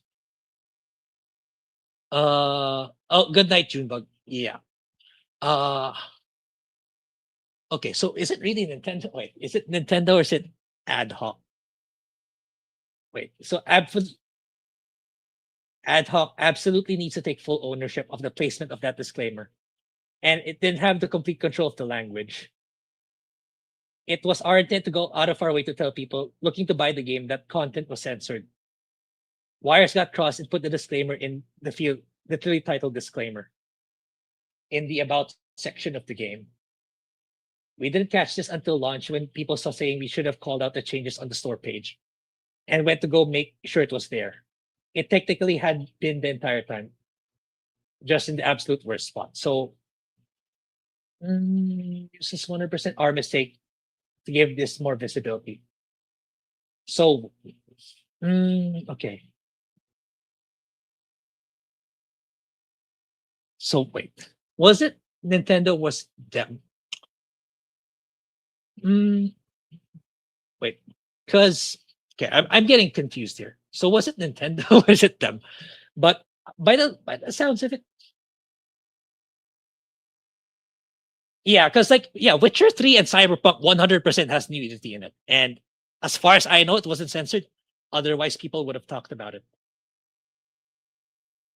Dispatch should be allowed to do the same. During the porting process, became clear it was not the case. Okay, I didn't look up into this topic as much as I should have, but Okay, I take back what I said. It's actually Nintendo. It might be Nintendo had a hand with this. So Nintendo's kind of doubling down on censorship.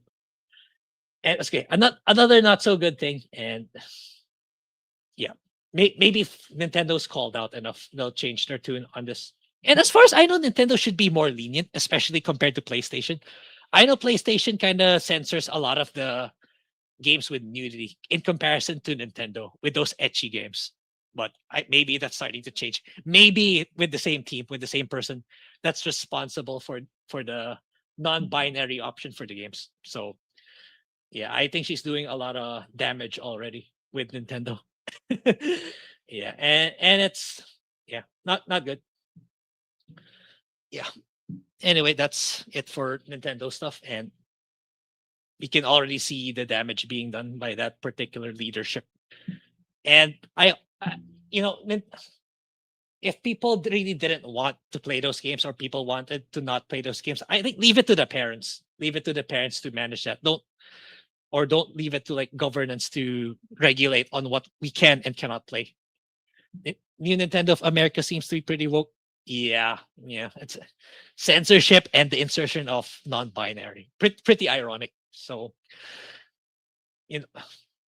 maybe the only time I think Nintendo will listen is when it strikes their bottom line. Yeah, it kind of worries me with their future games, especially with Xenoblade 2. They already toned down the boob size in Xenoblade 2 to Xenoblade 3. I haven't played 3 yet, but I played 2. Yeah, they're pretty busty characters. For the better, in my opinion.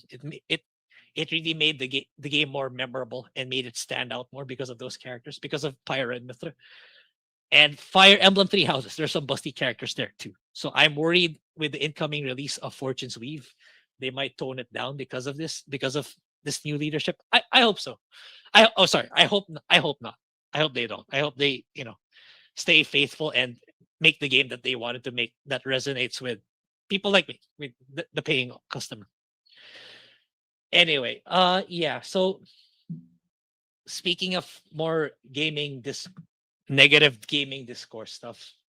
So okay, I want to talk about is Knight's Path. So I do want to talk about it. Wait, there's no sound again, I believe. So let me. There we go. Okay. And Demion's video about Knight's Path and the other game that I mentioned earlier, 1348 Voxel. I forgot what it's called. That's about the not that attractive female knight discourse. So again, like I said earlier, I'm okay with them making that game as long as it's original, and they shouldn't be don't expect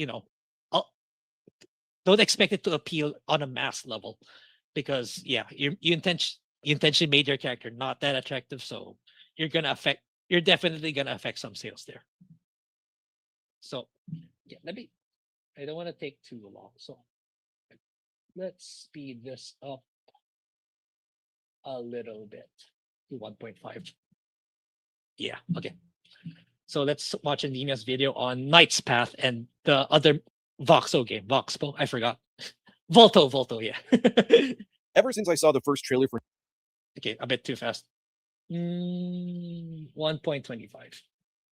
Knight's Path, I had a feeling it would be a special game. There's certain time periods in history that frankly, they don't get enough exposure to most people in the world when it comes specifically to video games. It's usually either modern day these days or World War I or II, fantasy, science fiction, nothing wrong with any of those, I like those things too. But medieval times is sorely not being mined enough, if you will, when it comes to like real genuine content these days. Knight's Path, however, was the subject of a massive hate campaign from the Access media, who pretty... Yeah, which is ironic, right? I asked Phil last week, Phil, have you heard of Knight's Path? If right before this went viral about the game being called out for staying faithful and not having the progressive virtue signaling, so he said no, and then he also wishlisted the game. So yeah, congrats on them. So that's the ironic part. Instead of shutting up about it, not talking about it, and not making a big deal out of it, you put a spotlight, and now people are wishlisting in droves.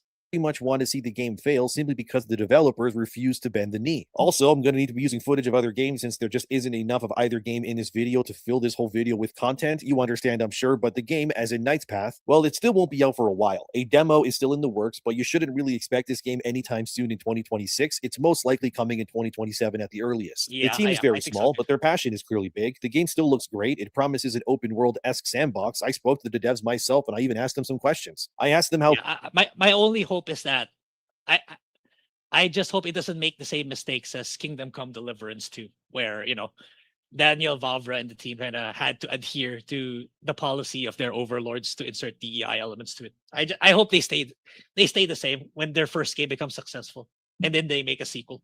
big do they expect this game world to be? So far, they're saying that it's looking more like a Witcher 2 size experience so far, where it's more densely packed and about the quality of the world instead of just, the sheer vastness of it all. I have no problem with that because Witcher 2's world was a great size in my opinion. And Yeah, I agree.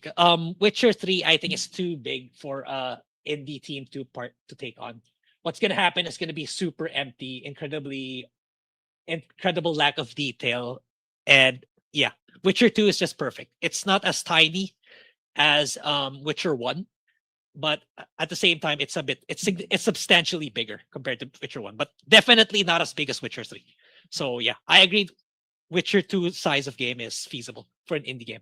again, this is 2 developers only so far working on this game. You can't expect them to craft a world the size of The Witcher 3 or Kingdom Come 2 even. Like, come on. But that being said, the Access Media is still trying to ruin this game for simply saying no to their demands. It all started when Knight's Path simply said this to having LGBT representation in their game. We care about gaming and fun, not modern agendas. This is off a lot. Marketing 101. If you're a game dev, just do this. Then it's free and doesn't cost you a cent, and you get insane results. People, and it totally made sense why. Because for the first time in a long time, the usual types who were accustomed to having their every whim serviced and normalized by everything were being simply told no, and they hated that. I stand by what Knight's Path is doing, because you don't need to cater your game to everyone to be successful. In fact, catering to everyone is how you fail, because it's frankly impossible. Games made for everyone end up being for nobody, regardless of the Which is High Guard, right? It tried to add so many features into their game that didn't belong there.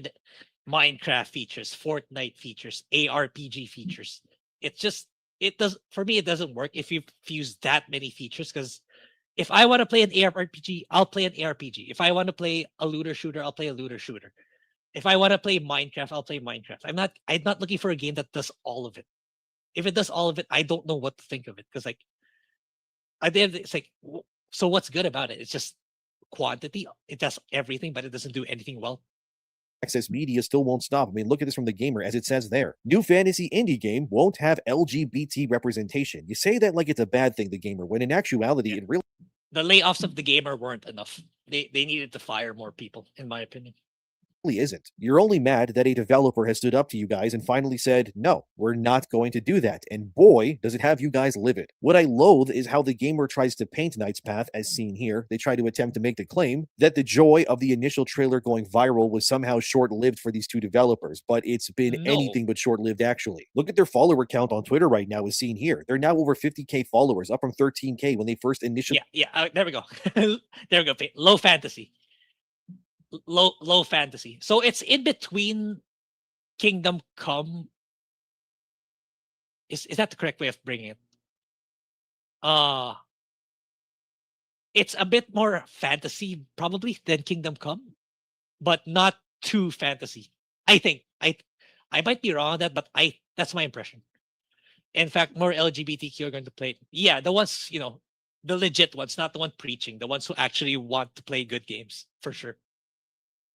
Released that trailer that went viral everywhere. On January 24th, as you can see, they reached over 100,000 wish lists on Steam already. And then by January 27th, as you can see, they then reached 200,000 wish lists, which is kind of insane. So the support for this game is already at pretty incredible levels, I gotta say. They have also confirmed, as you can see here, that Knight's Path will have exclusive armor sets that are going to be homages to like famous paintings, like that of the Black Prince, as you can clearly see yourself. These guys know their stuff. They want to give fans of medieval era history a game that is worthy of their time and love. That's great. That should be commended. But That's not what's happening from the Access media. What I hate is that the gamer tries to paint Knight's Path in this negative light, as if them catering to medieval era fans is somehow a bad thing to do, when it clearly isn't based on those follower counts and the wish lists alone, and the lies don't even stop there. Look at how they frame it here. Knight's Path is on the back foot, as it defends against plagiarism and homophobia complaints. Yeah, this is another.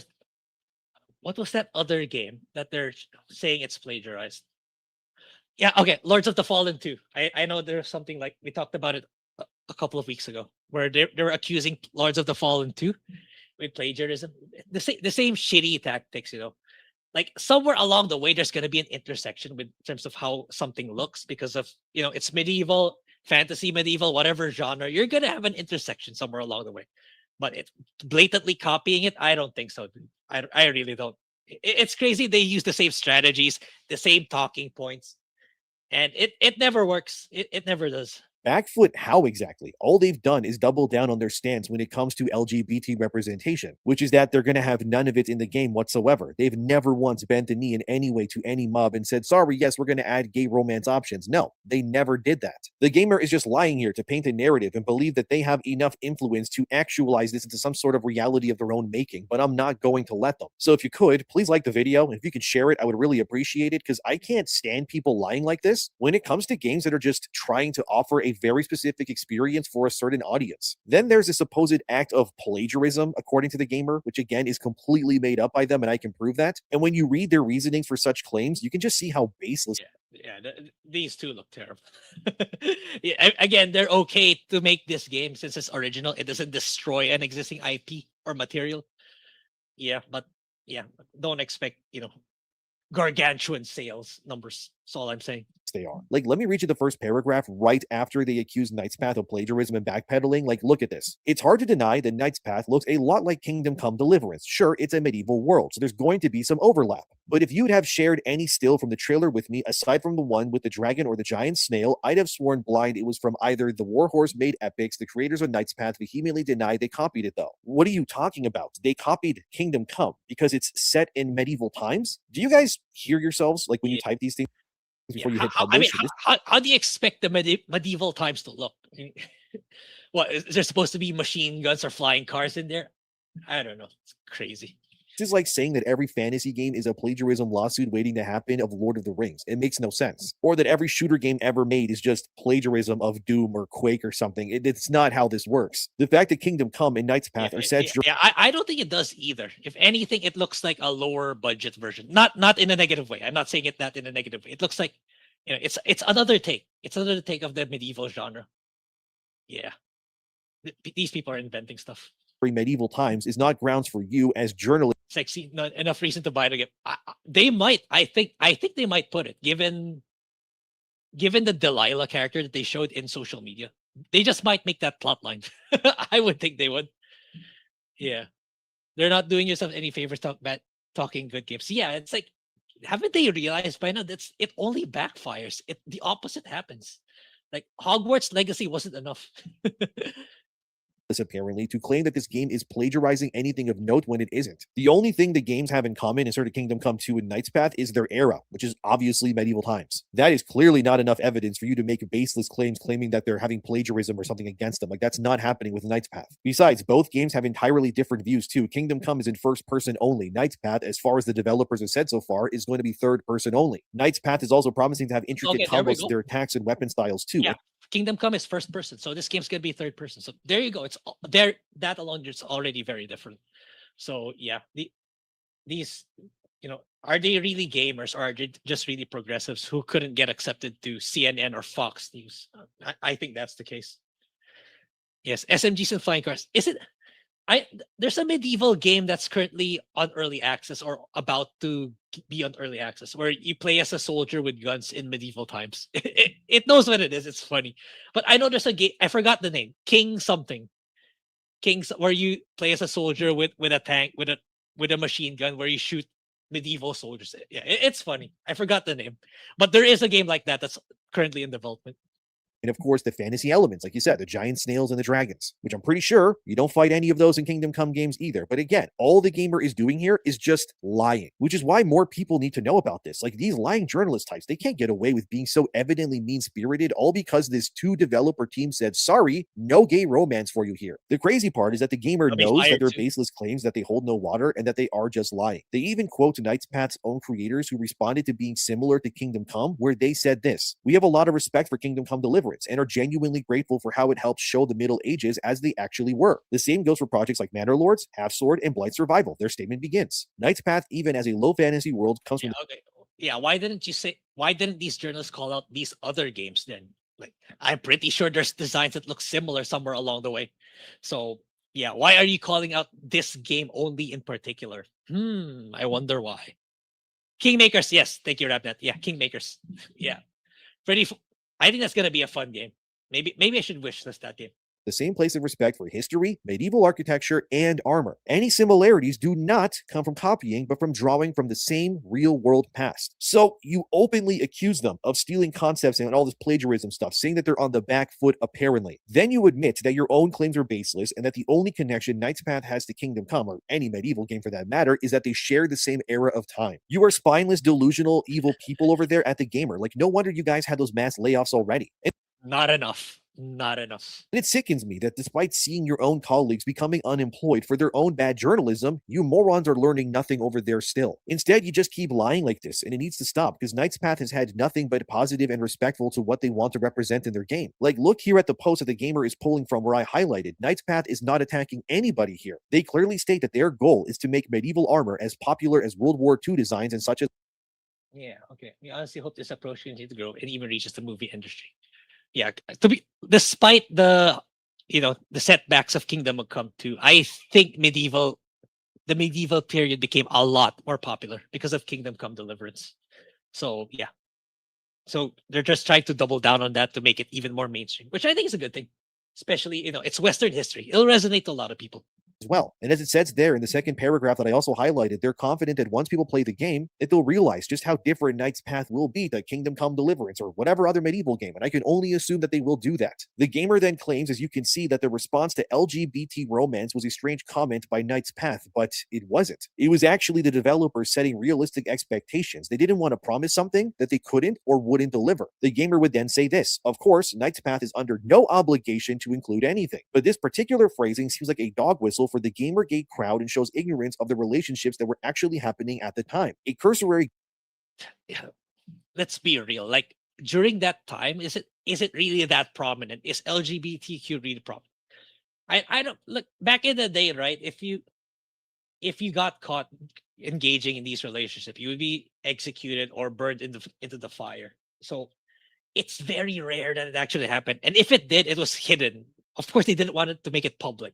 So I don't know. Yeah. Progressives.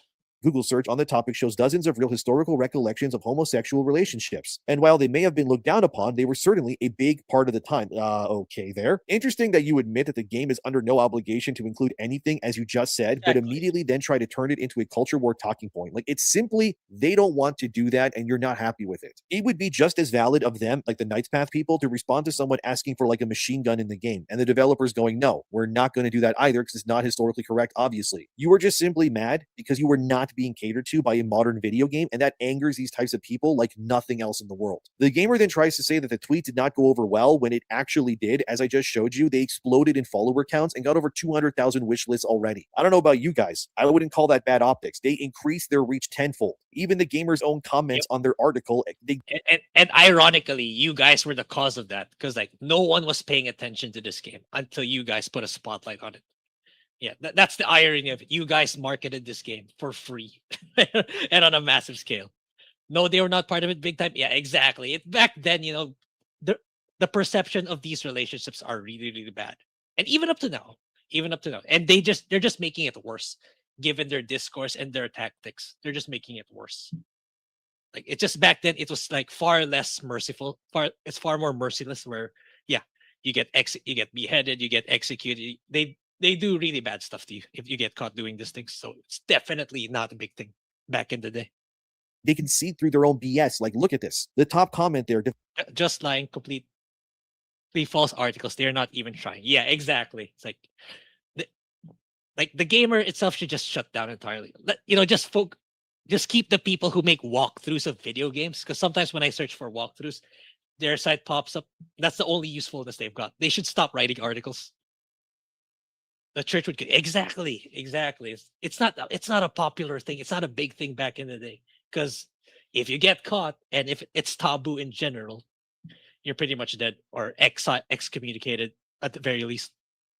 Defends Knight's Path, saying that they don't have to include anything that they don't want to, and they're right. The bottom comment also calls out the gamer for claiming that they're plagiarizing simply because it's medieval, like Kingdom Come. It's amazing how masked off this article really is. A journalist in games grasping for straws to paint the big scary medieval game as evil and alt-right just because they're not allowed to kiss another man in a video game. Like, these people are actually stupid, guys. Of course, on the flip side, to prove my point as well, the gamer is nothing but glowing when it comes to talking about 1348X Vado, the upcoming lesbian knight game. Look at this headline. 1348X Vado's lesbian knight is the shakeup the medieval genre needs. Is it now? Interesting. I don't know. This feels like, yeah, you're doing the game a disservice actually by doing. They're doing stuff that's opposite on their best interests, man. Like, it's like if you're not pushing this hard, I think I have a better reception of this game. There's a higher probability of me giving this game a chance if you're not like this. That's the thing. These people, man.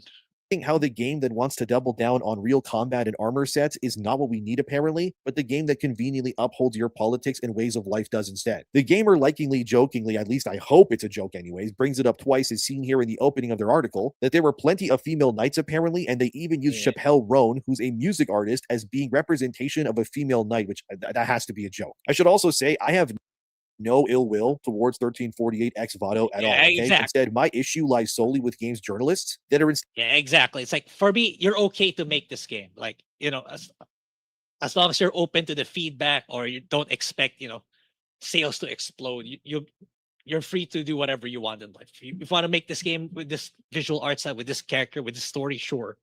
But again, if you're weaponizing it, politicizing it, yeah, that's when people have a problem. And that's when you're going to get really that harsh criticism.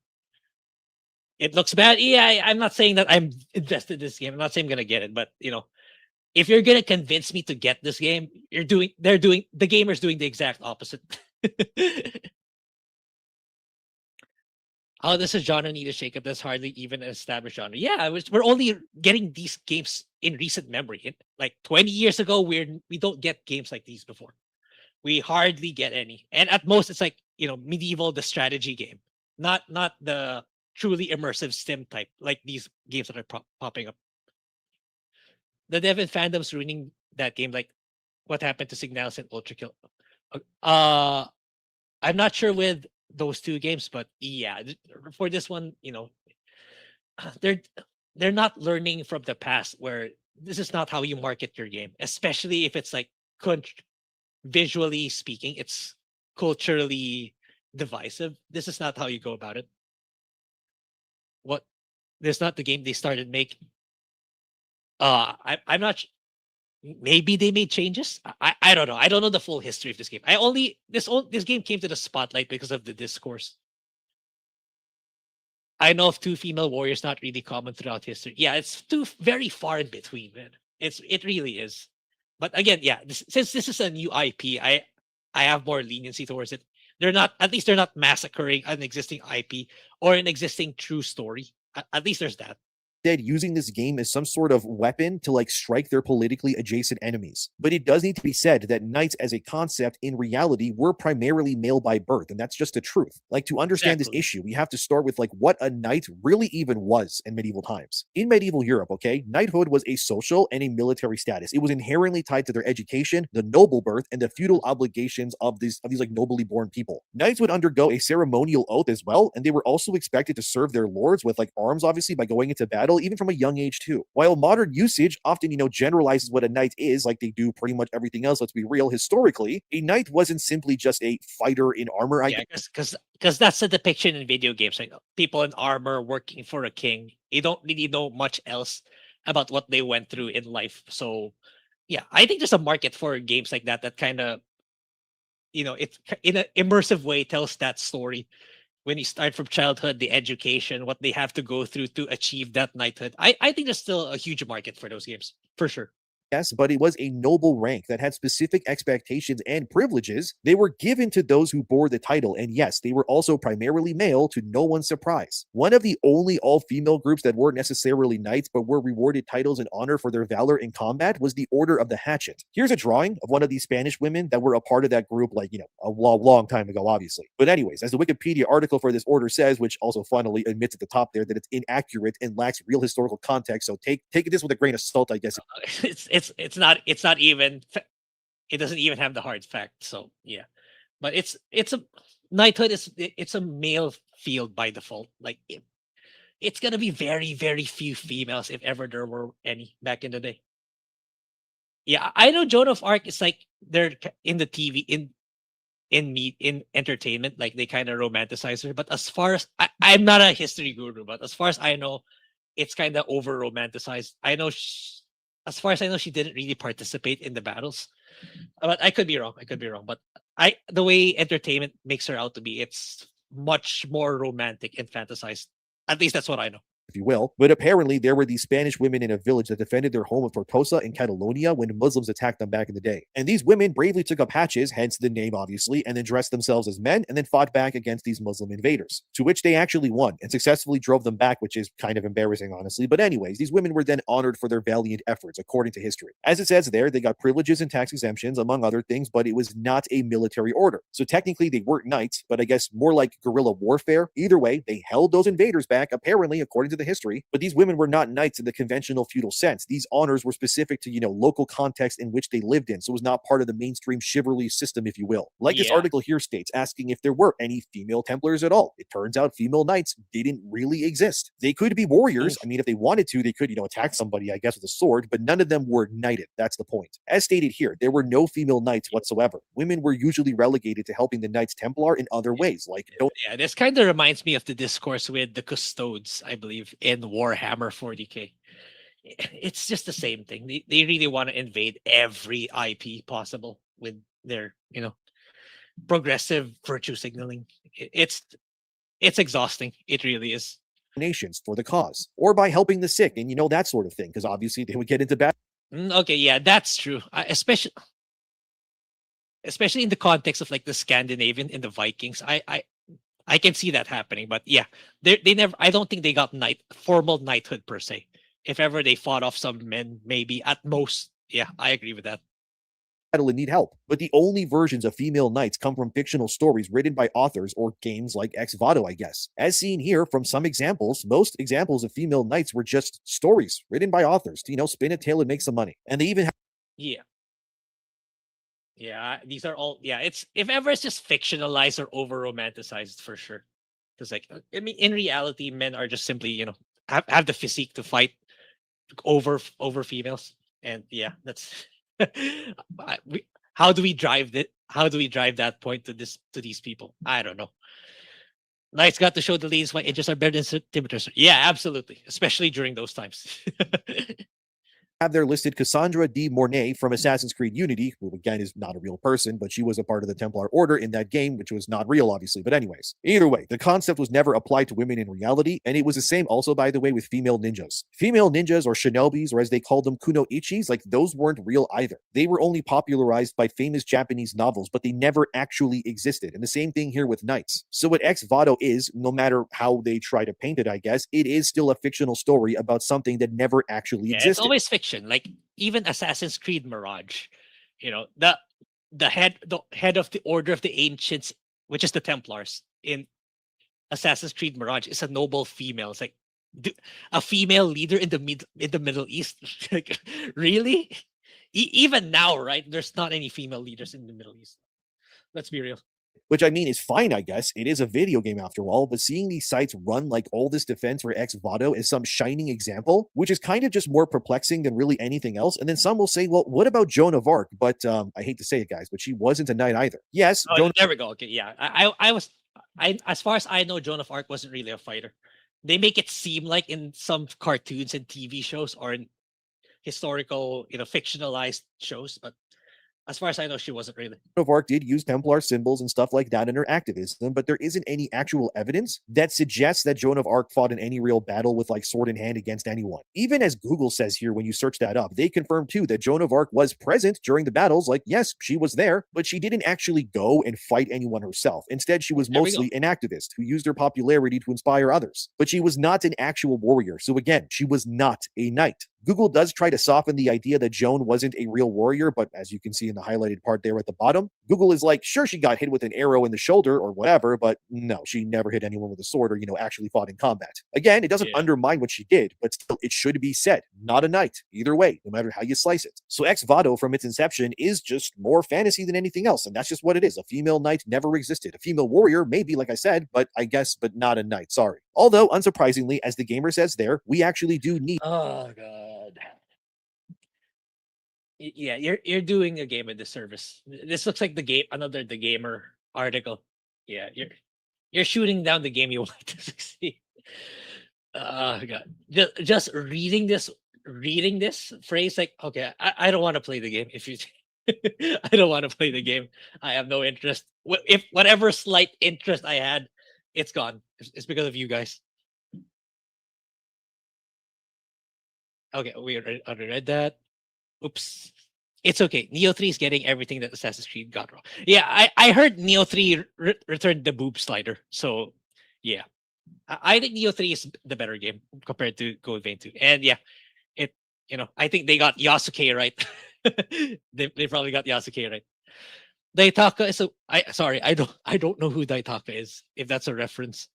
A lesbian knight game, apparently. The gamer also says is seen there that Ex Voto will be labeled things, but it is not, according to them, pandering, which is just not true. I mean, it is pandering 100%. It's taking a male order of warriors, gender bending the entire idea, and then turning it into a love story about forbidden love in an age where such love was outlawed. Like, I get it, okay? I see the appeal there. It's trying to break the norms of this era, but it's still fiction, obviously. This just wouldn't have happened. In reality, both this female knight and her lover would have either been tending wounds in a camp somewhere, and if they did get caught, making love, they probably would have been punished, maybe burned at the stake. I don't know, something exactly what I said earlier.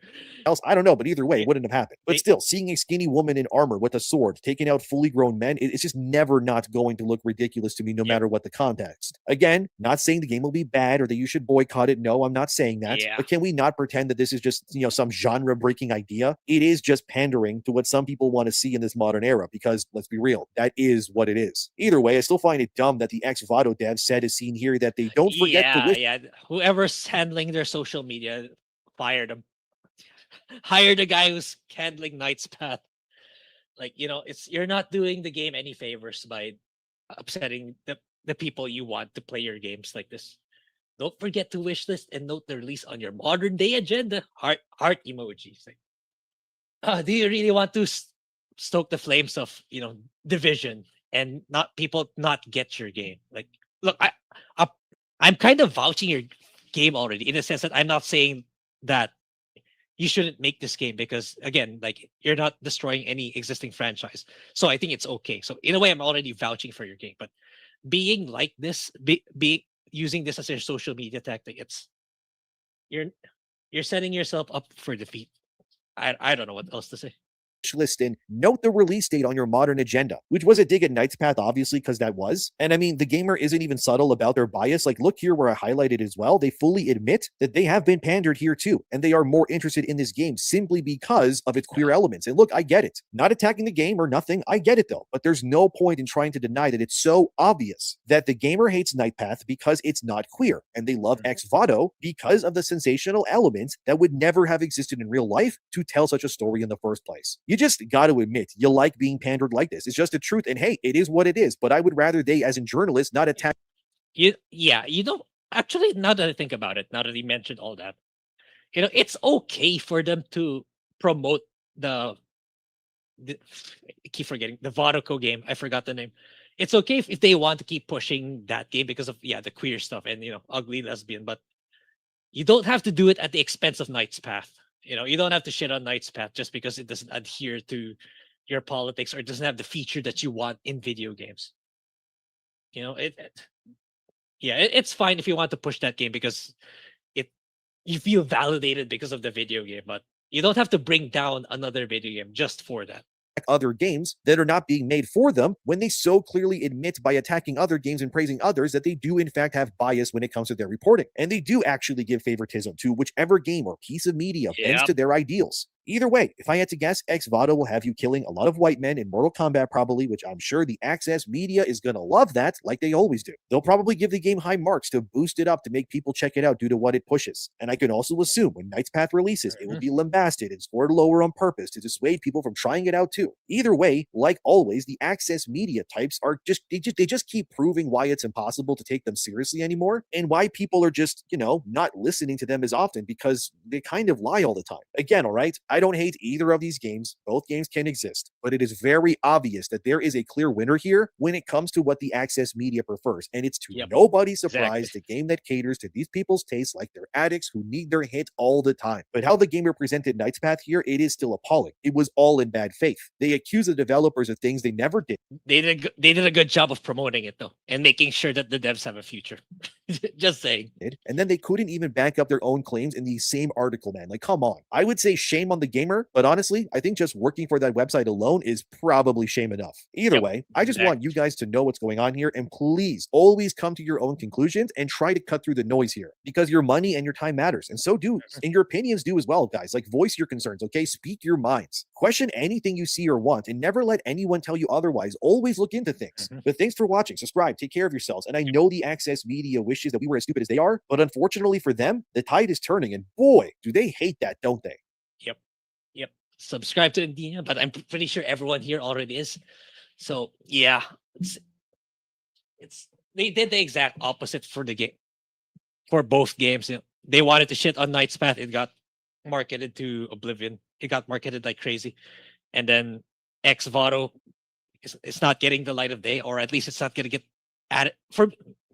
Maybe it'll get good enough sales at best, but it's not going to hit any strides. That's for sure, given what's happening. Okay, let's read the comments. It's Boudica. Yeah, I don't know who Boudica is either. Sorry. Yeah. Count Kula did video game of old Warriors Knights that were female in history. One burned down a town with birds on fire. Eesh. It's gonna get nominations. Yeah, absolutely. The gamer GAY gamer awards, stuff like that. For sure. It'll probably win Game of the Year for that one. Social DEI award LGBTQ. Yeah, it's probably gonna get nominated for that in the Game Awards 2026 for sure. Okay. Yeah. So I think I've kind of brought up all the talking points already for this. So yeah, I don't really have much left. So to wrap things up, I think I'm gonna wrap it up with checking out some good games. So yeah, there's gonna be more China games apparently that's gonna be coming out quite soon that has some potential. Though I think they're kind of samey. They're all starting to feel and look the same. I think they should start diversifying.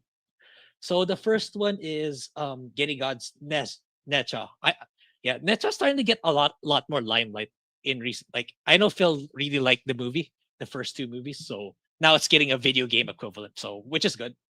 I might check it out depending on when it comes out, and hopefully it's not intersecting with another game that I want to play.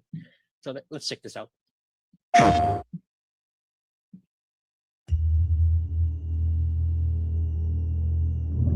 Yeah, this is more akin to Stellar Blade. I get Stellar Blade vibes with this one.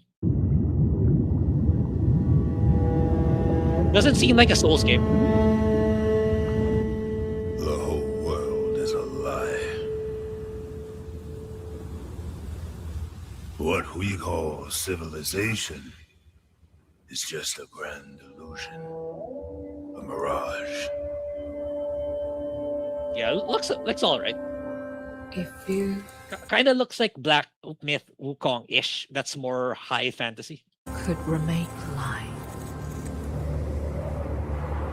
What? I feel like this character's face makes it. They tried to not make it look like Eve as much as possible. That's why. Trying to make her look attractive, but not looking like Eve. That's what it looks like to me. But it might also be motion captured based on an actress. Kind of looks that way too. Answer would inform. Yeah, 'cause she's even got the hair.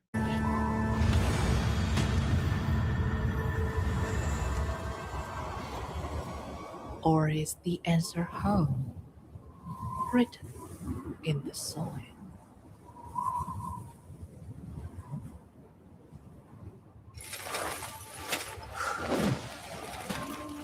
Mortals, how many times now? Yeah, I'm sure this will probably be decent at least, but it's games from China are starting to all look kind of the same, in my opinion, given Wu Chang, Wu Kong. They're all action oriented with the same aesthetics, the same engine, and the same kind of like camera angles and animations. I think they should start diversifying. I really do.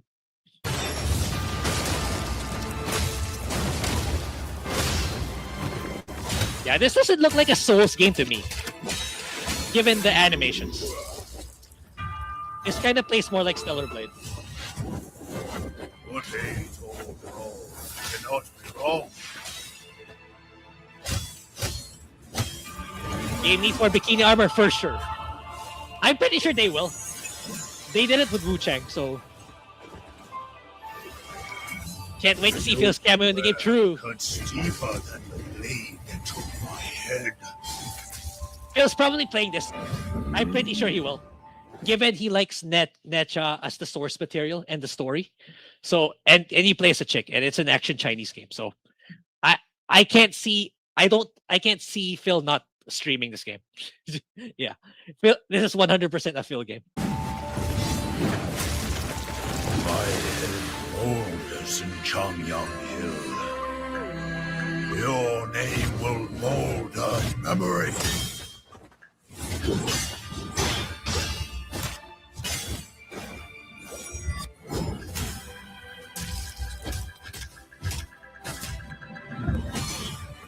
Yeah, and a lot of air combo too.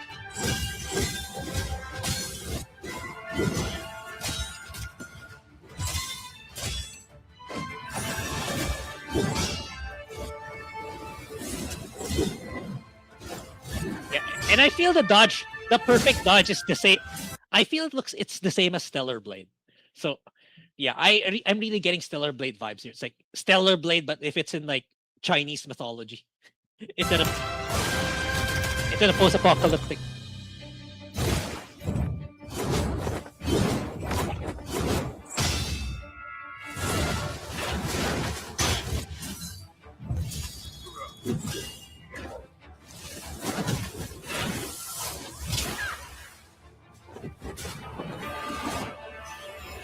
You hunt the sun. I warm heaven, the very sky you kneel to.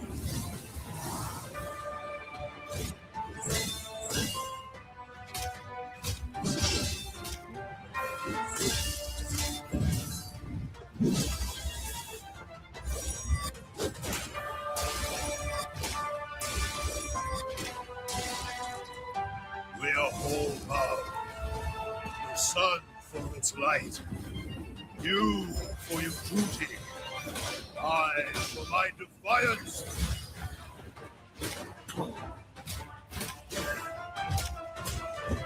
Yeah, okay. At least for me, okay, it's my worry for these games is that I feel it might be too choreographed at certain points if it's too animated.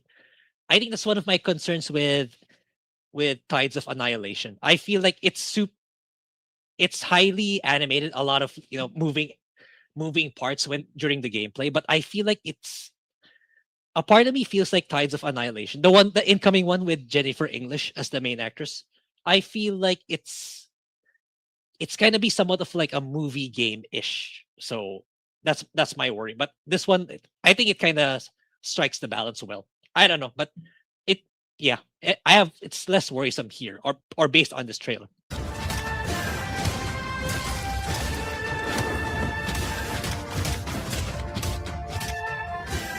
Yeah, the air combo's cool.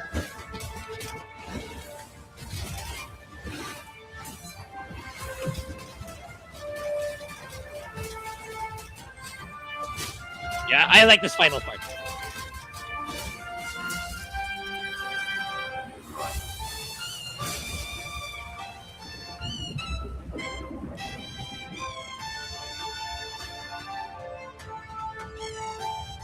Millennia, too many.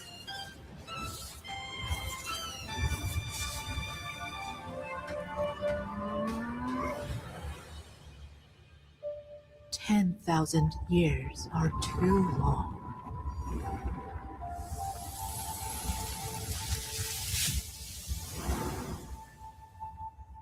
Yeah, if this is their first game, China's really, really catching up. And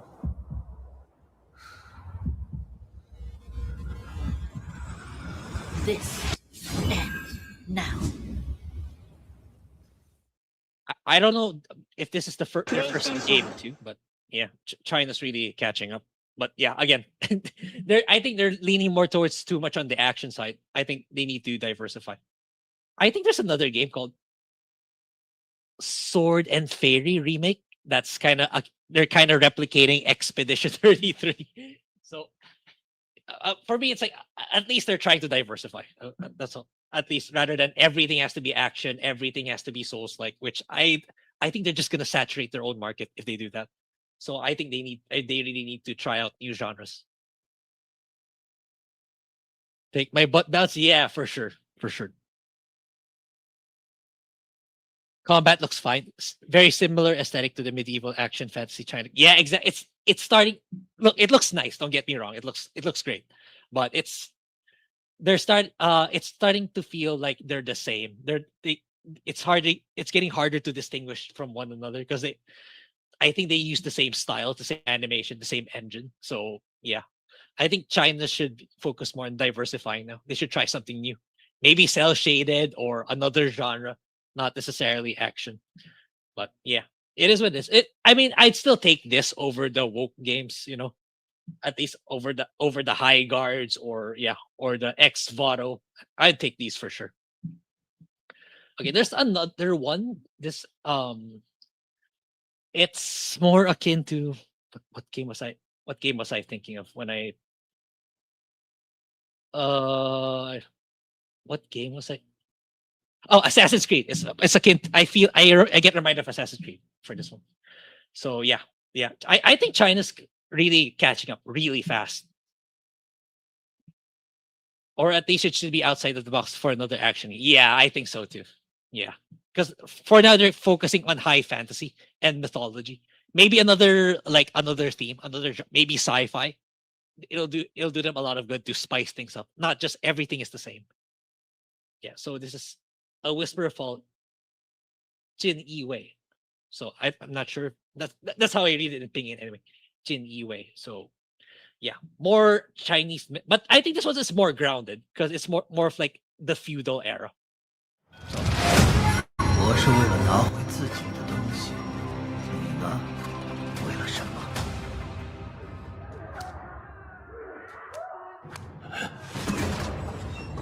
想屈他成招，就凭你们这些手！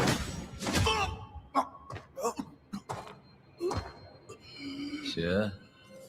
Even this one, though, is also high fantasy-ish, even though it's more leaning towards more grounded. But anyway, yeah, might still be good for all I know. Mitchell Fields with a 5. Game idea. What about a game you're in the Philippines during World War II, resisting Japan with a bolo knife? I would want more during the Spanish era, honestly, because me personally, I think it would have done this country a lot of good if Japan occupied us longer. I think a lot of the bad Spanish culture applies here, permeated here. That still affects us to this day. If the Philippines had more exposure to Japanese norms, Japanese cultures, I think the Philippines as a whole would be in a much better spot. Because like it's sad because Philippines used to be ahead of Korea and Singapore. Like, we used to be one of the more developed countries back in the day. But because of the mass corruption that went on, like, look at where we are now. It's like, yeah, I would want a game that's more reflective towards that. But yeah. But the games industry here in the Philippines, it's like It's not great in my opinion, but I can't really blame people because like it's not really a lucrative future here in the Philippines, video game development. It's like if you really want to get into video game development here in the Philippines, you're gonna end up working for Japan, you're gonna end up working for US or EU. But like trying to make a game development company here, it's like it's such an uphill battle. Yeah. I can't do another Chinese game after Wukong because they all not doing DLC, which is pissing me off. Well, it's a double-edged sword, Junebug. It's like because like I recently reviewed in this channel, Visions of Four Heroes for Dynasty Warriors Origins.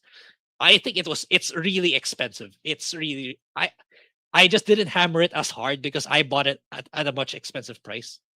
Look, if it like in actuality, I bought that DLC. It costed me more to get that DLC compared to Octopath Traveler 0 and Trails in the Sky. Like the DLC is more expensive than some games at full price. So I think there's also that. Like I think they have to charge high because of how much it'll cost them to develop DLC. So I think it might be better sometimes to not have DLC for video games if it's gonna be expensive anyway. But yeah, that's just me. But I also get where you're coming from. Where you're saying that there could be a good DLC here that expounds on the story or new weapons, new features, new levels at a reasonable price. That's also valid. I know China has a million different medieval action fantasy shows. Must be very popular genre over there. Hence all those types of. Yeah, that's true. There may be accommodating more to the market, but yeah. But I think they should diversify. Maybe all their entertainment is mostly focused on fantasy fiction, fantasy, high fantasy. I would want to see a China sci-fi. They try to tackle the sci-fi genre. I would buy a China Mass Effect ripoff. I would try it for sure. Which part of culture did all the lady boys come from? That's Thailand. I'm pretty sure that's Thailand. China does kind of discourages that sort of thing, so it's a Thailand thing. Dynasty Warriors games are not games I have played, but sorry, you wasted money. I like Dynasty Warriors, but I would get DLC if it's like it's not for me. It's not priced reasonably given what you're getting. That's all I'm saying. I'm not saying it's a bad DLC. I'm saying it was an expensive DLC, and I like Dynasty Warriors in general. And I know Dynasty Warriors is for a particular market. It's a very niche market. And I'm one of those people. That's why I made a video about it. But the DLCs for it's way too expensive for what you're getting. Anyway, let's continue. 窝藏要犯，勾连逆党，将名册藏在书房的暗格，又借礼佛的名头传递密信。最后一幅缝在肚皮里，内容是。 好一个明察秋毫！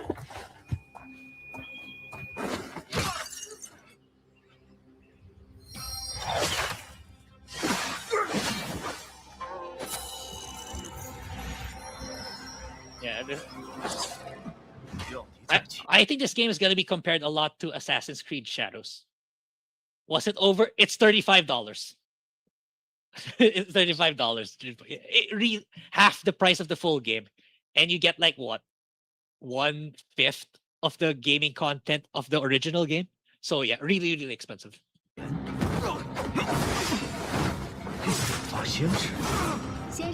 Oh, you mean Philippines? They probably copied Thailand. I don't know. We got a lot of LGBTQ people here too.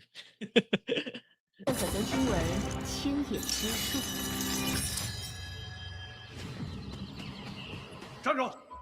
今天这儿被王府包了，不见外客。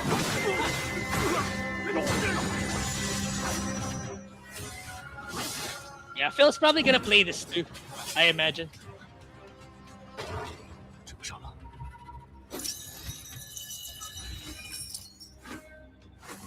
Yeah, this part in particular. Yeah, the stealth segments, climbing over rooftops. That's why I got reminded of Assassin's Creed.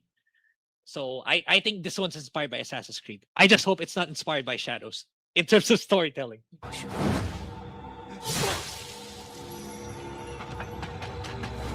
王爷有时就回府了，咱们怎么还在这儿等着啊？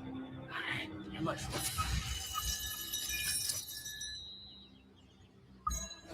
大人，我家的令牌呢？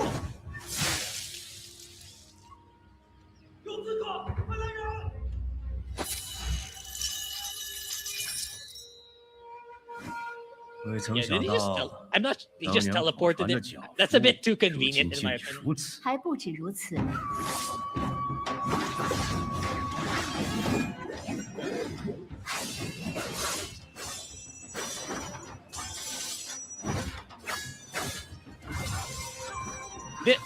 This might be a Souls game too, based on what I'm seeing here. 我的多好啊！一味的动邪干啥？不死，谁也成全你！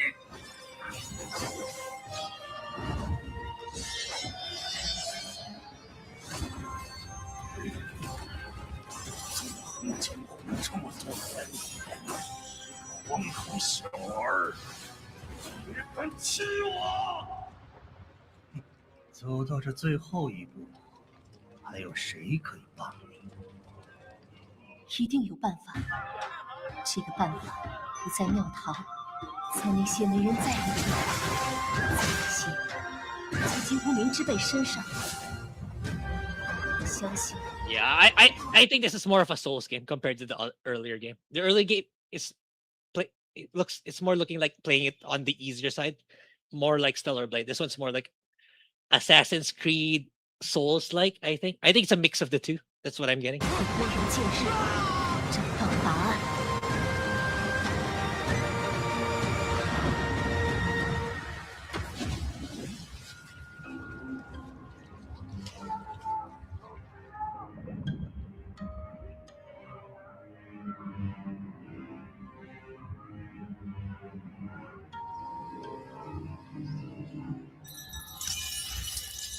Yeah, I wonder if games will come out this year. It's looking like it's almost done. But yeah, a lot of China games. A lot of games coming from China.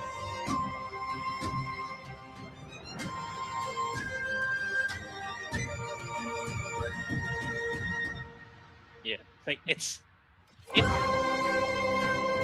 kind of crazy. Like it wasn't. I feel like it wasn't that long ago whenever we think about China in the video games industry, we think about exorbitant gacha games like Genshin, like Wuwa and stuff like that. But now it's like in just a few years they were able to catch up at this level. It's crazy. Anyway, okay, where did I? A cyberpunk action game set in neon lit slums of Kowloon, walled city, kind of. Yeah, exactly. It's like. I think this is incredibly untapped, especially if a dev team in China made a game like this, kind of like their version of Cyberpunk. Maybe not exactly the same, but their version of Cyberpunk. I would definitely get that game. I think that would be really, really cool. I can teabag in the air. Yeah, a lot of these games, you can do fancy stuff like that already. And yeah, that's what I feel. That's the only downside I see when it comes to these games. I feel like they're all too the same. It's like when you put all these games side by side, it's like it's hard to distinguish one from the other. That's how I feel. A DLC should be proportional to the size of it. Yeah, that's the thing. Origins wasn't. If it had add on like new characters and some more missions, it should be like less than. Yeah, exactly. That's what I said. If it's priced at around this range, 15 to 20, yeah, go get it. Otherwise, you can skip it unless you're a real hardcore fan. Yeah. Phil played this game. Wasn't this his childhood? Maybe we can ask him once his tongue recovers from that ferocious bite. Yeah, I really have to know what happened, how he bit his tongue that hard. Ninja Gaiden, kind of, but it does kind of looks more like a Souls game, more than a Ninja Gaiden game. PlayStation and M need to come up with more multiplayer games, that and racing games. I think they're. In terms of this, I think they're being more careful now. Maybe they're working on the next Gran Turismo, and multiplayer. I'm not sure because like they're trying to recover from the Concord situation where they really quadrupled down on the live service multiplayer games. They're still trying to undo the damage that Jim Ryan did. So I'm not too sure about that. But yeah, they should go back to making good few exclusives rather than focusing on live service, which really, really backfired. I think it's gonna take them a couple of more years before they start releasing more of those kinds of games. But anyway, last but not least. So if you guys were looking at the tab, you already know what's the last one gonna be. So yeah, so apparently my game of the year last year is getting a sequel this year, and it got a gameplay trailer yesterday. So yeah, I'm excited. I get the strong feeling this is gonna be my game of the year again. It's gonna be my game of the year again for 2026. Time will tell. That or Persona 5. It's gonna be a competitive year for JRPGs for me. It's gonna be this game, Fire Emblem Fortune's Weave, or if Persona 4 comes out this year, could be that. It's probably between those three. That's gonna be my game of the year for 2026. But yeah, they finally showed some gameplay footage because like they did release a teaser trailer for this game when you finished the first game last year. So now that they're showing gameplay trailer, so yeah, looks great. And what's good about it is it's comparing to the previous old game, what they remade. And there's as promised, there's some Gunner bait here, which I was surprised. I was genuinely surprised.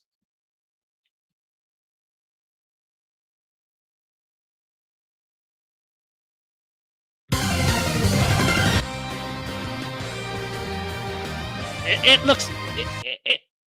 I'll be pausing a lot probably, but I really like the aesthetics of Trails in the Sky remake. Like, yeah, it's not graphical fidelity wise, it's not the best for sure. I would agree with that, but like in terms of like the cell shading, character design, I think this has a more lasting impact within the next 5 years, 5 to 10 years. For me, this will still look great even after like a decade compared to those that are more photorealistic oriented.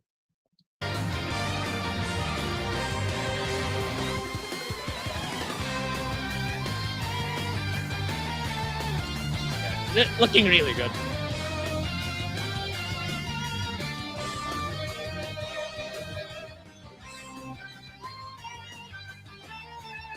Yeah, I'm really curious. I'm really curious with the third chapter because I kind of accidentally spoiled myself. Chat, don't tell me. I know this guy will be the main character for the third chapter. I kind of spoiled everyone. Sorry, but yeah, this guy's gonna be the main character for the third chapter. So I wonder why, because like chapter 1 and 2, it's Estelle and Joshua. So I wonder what will happen that'll make him the main character for the third game. I'm really curious.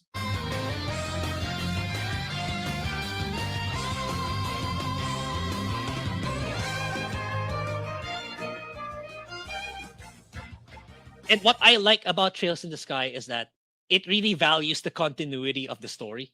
Like this character. This part, you only get to, in chapter 1, you only get to play her in one battle. Literally in one battle. So like, but as far as I know, in the second chapter, she becomes a permanent character. So yeah, there's really that sense of character development and continuity with these games. So that's, I think, what many JRPGs does not have. Like it has its own MCU, shall we say, in a good way.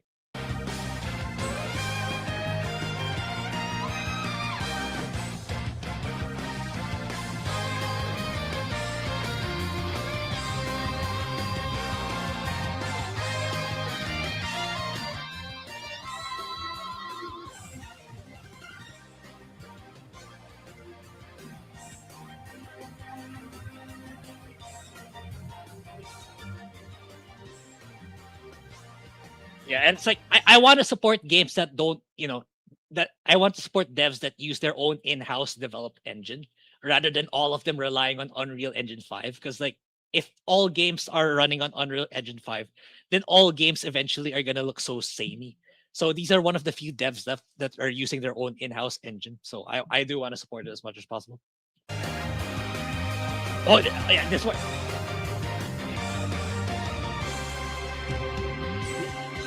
Dude, I was surprised.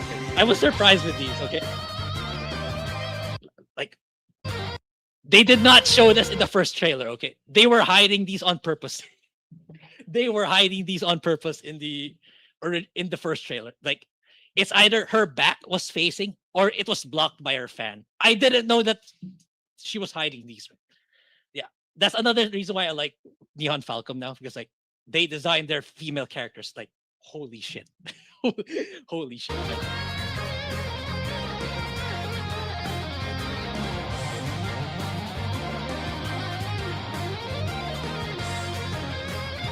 Yeah, and they did it on purpose to show her a lot of times in this clip. Just saying.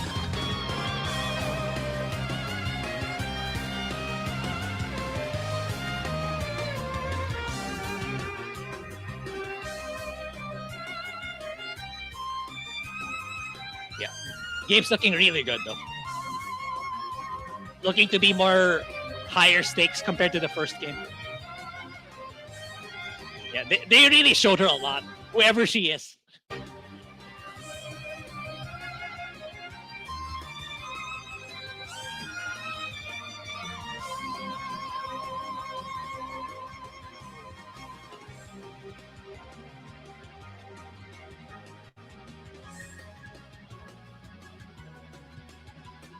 Yeah, this based on these gameplay, like, because like admittedly the story of the first, it's kind of like low stakes. The scales are much smaller, but I think they're expanding on how much of a big impact on it to the world. So I think really second chapter is going to be much better in terms of storytelling compared to the first chapter. But yeah, but this is one of the games I'm kind of really optimistic over. I'm really excited.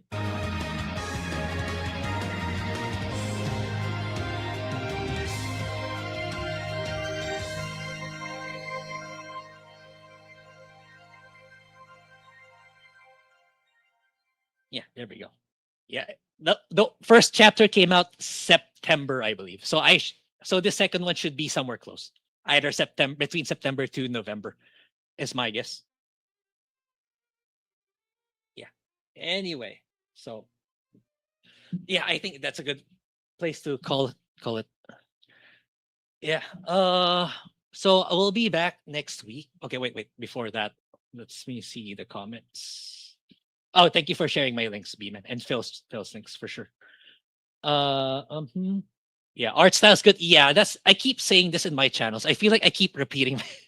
I sound like a broken record in my personal channel. I keep saying I always prefer cell shaded graphics over photorealistic because it's more timeless and it'll still look good several years from now. The graphics designer remind me of FF12. Yeah, I don't know why. I keep trying to get into FF12, but for some reason I can't power through. I can't get myself to finish it. I don't know. Maybe it's because it's big, or maybe I should give it another chance. Because then again, I did finish Octopath Traveler 0, which is 110 hours, so I should be able to finish it too. I really want to get more into the Trail series, but it's rather daunting. But okay, I've only played the first Trails in the Sky. But I think, yeah, me too, Gary. It's like people on my Discord have been telling me to try to get into Trails. But I like I said in my video for that, actually, it's like it comes with so much caveats if I want to start at a later game, I feel like I'm missing so much. Then if I want to try the very first game, I feel like it's so outdated. That's the thing. So I feel like it's so dated that I won't appreciate it now that we get the remake. So I think we can finally start fresh per se. And the good thing is it stays faithful to the storytelling and the characters, not like Final Fantasy VII Remake where they made it like a multiverse story, then rather than sticking to the OG story. So at least here they stuck to the original storytelling. So you're not missing out on much, if ever. Probably some translations here and there, but that's about it. So yeah, Trails in the Sky is like I will always vouch for it now because like I really think it's one of the best JRPG franchises. Yeah, pretty quick turn. Yeah, that's another thing. That's another thing too. It's like they don't make it expensive. It's not you don't have to spend hundreds of millions to develop this game, and you don't need a big team because of that. And that's the reason why they're able to churn it out really, really quickly. And they're making multiple games in 1 year. There's the Ease games, the Tokyo Xanadu games. They have a lot of games that release per year, and they still manage to release it consistently. And I believe they have less than 100 employees. From someone on my Discord told me they have like 66, which I didn't know, which is amazing that they are able to churn out games really, really fast. Yeah, so I strongly recommend the game. So yeah. To be clear, the OG, you played the OG. Yeah. No. I would still. Okay. I might as well shill for. I might as well shill. Okay. So I yeah. So yeah. It's yeah. I gotta make a new video, guy. Yeah. So I kind of drive home the talking points, all the talking points here in this video. I didn't spoil anything. So if you want to know the ins and outs of chapter 1 of the what they did here, I still like, even if you played the OG, I think now that they're starting from scratch with a fresh coat of paint, with updated graphics, more optimized for modern PCs, with modern gameplay elements, I think it's worth it's worth checking out. You can watch this. Like, I didn't, as far as I remember, I didn't drop any spoilers. So yeah.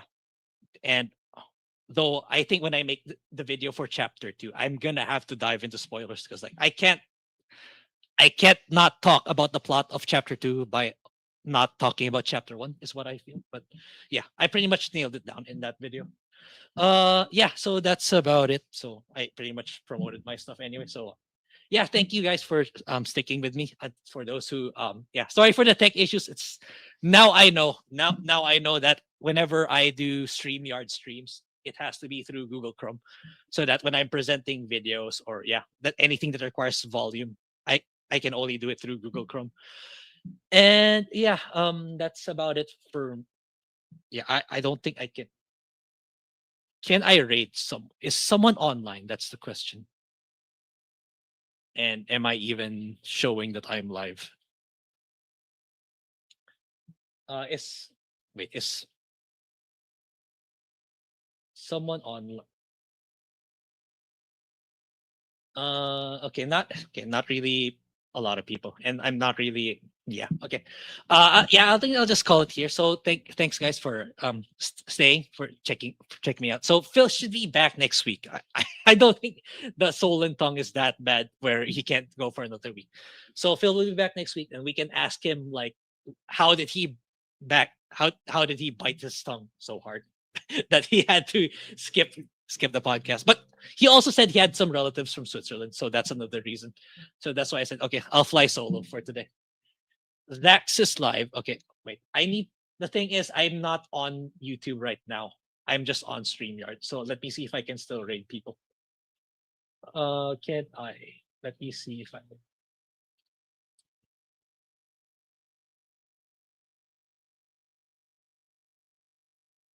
Let me see if I can.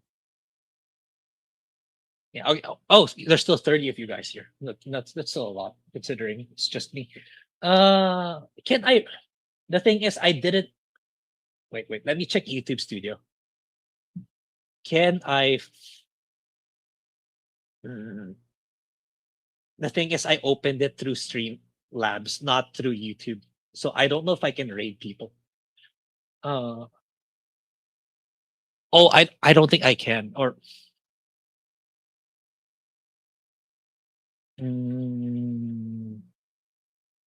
Phil, he owes us $50,000. Sure, okay, I'll let him know. Wait, yeah, I don't think I can, unless someone here knows that if I can, even if I didn't log in through YouTube this time around. Because I think what Phil usually does is that maybe there is, maybe I just don't. Wait.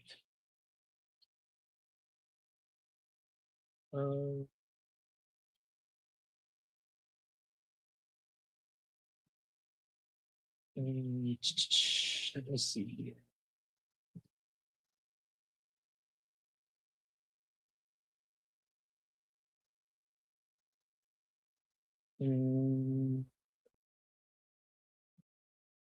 Okay, let me see if I can. Is there an option?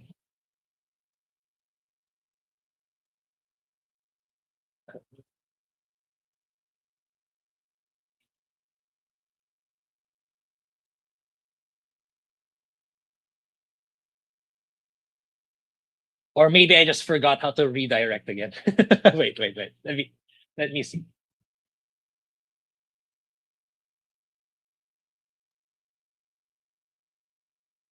Wait, let me do research how to redirect.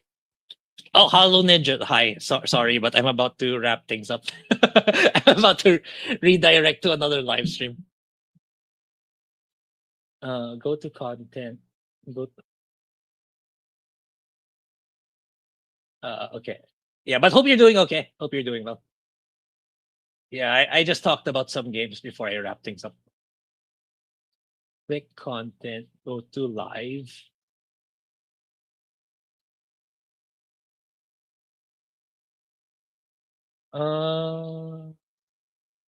Hover.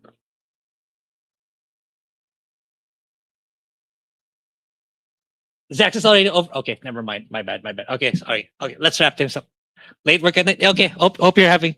Yeah, hope you have a good night, rest of your night, and play some good games. Yeah, I did talk about some games before I wrapped up, but yeah, okay, guys. Sorry for the delay. Okay, that's about it. I'll wrap things up here.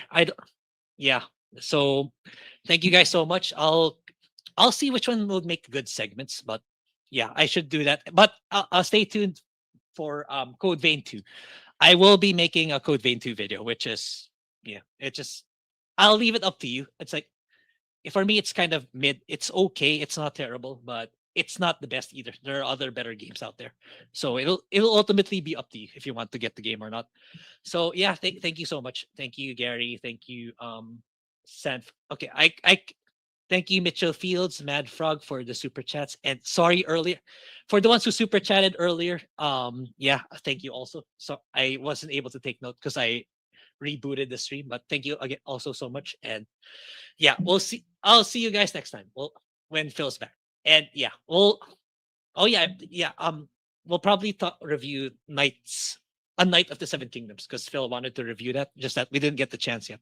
I didn't watch the second episode yet, and I want to also hear what Phil wants to say. So yeah, with that said, goodbye. Peace.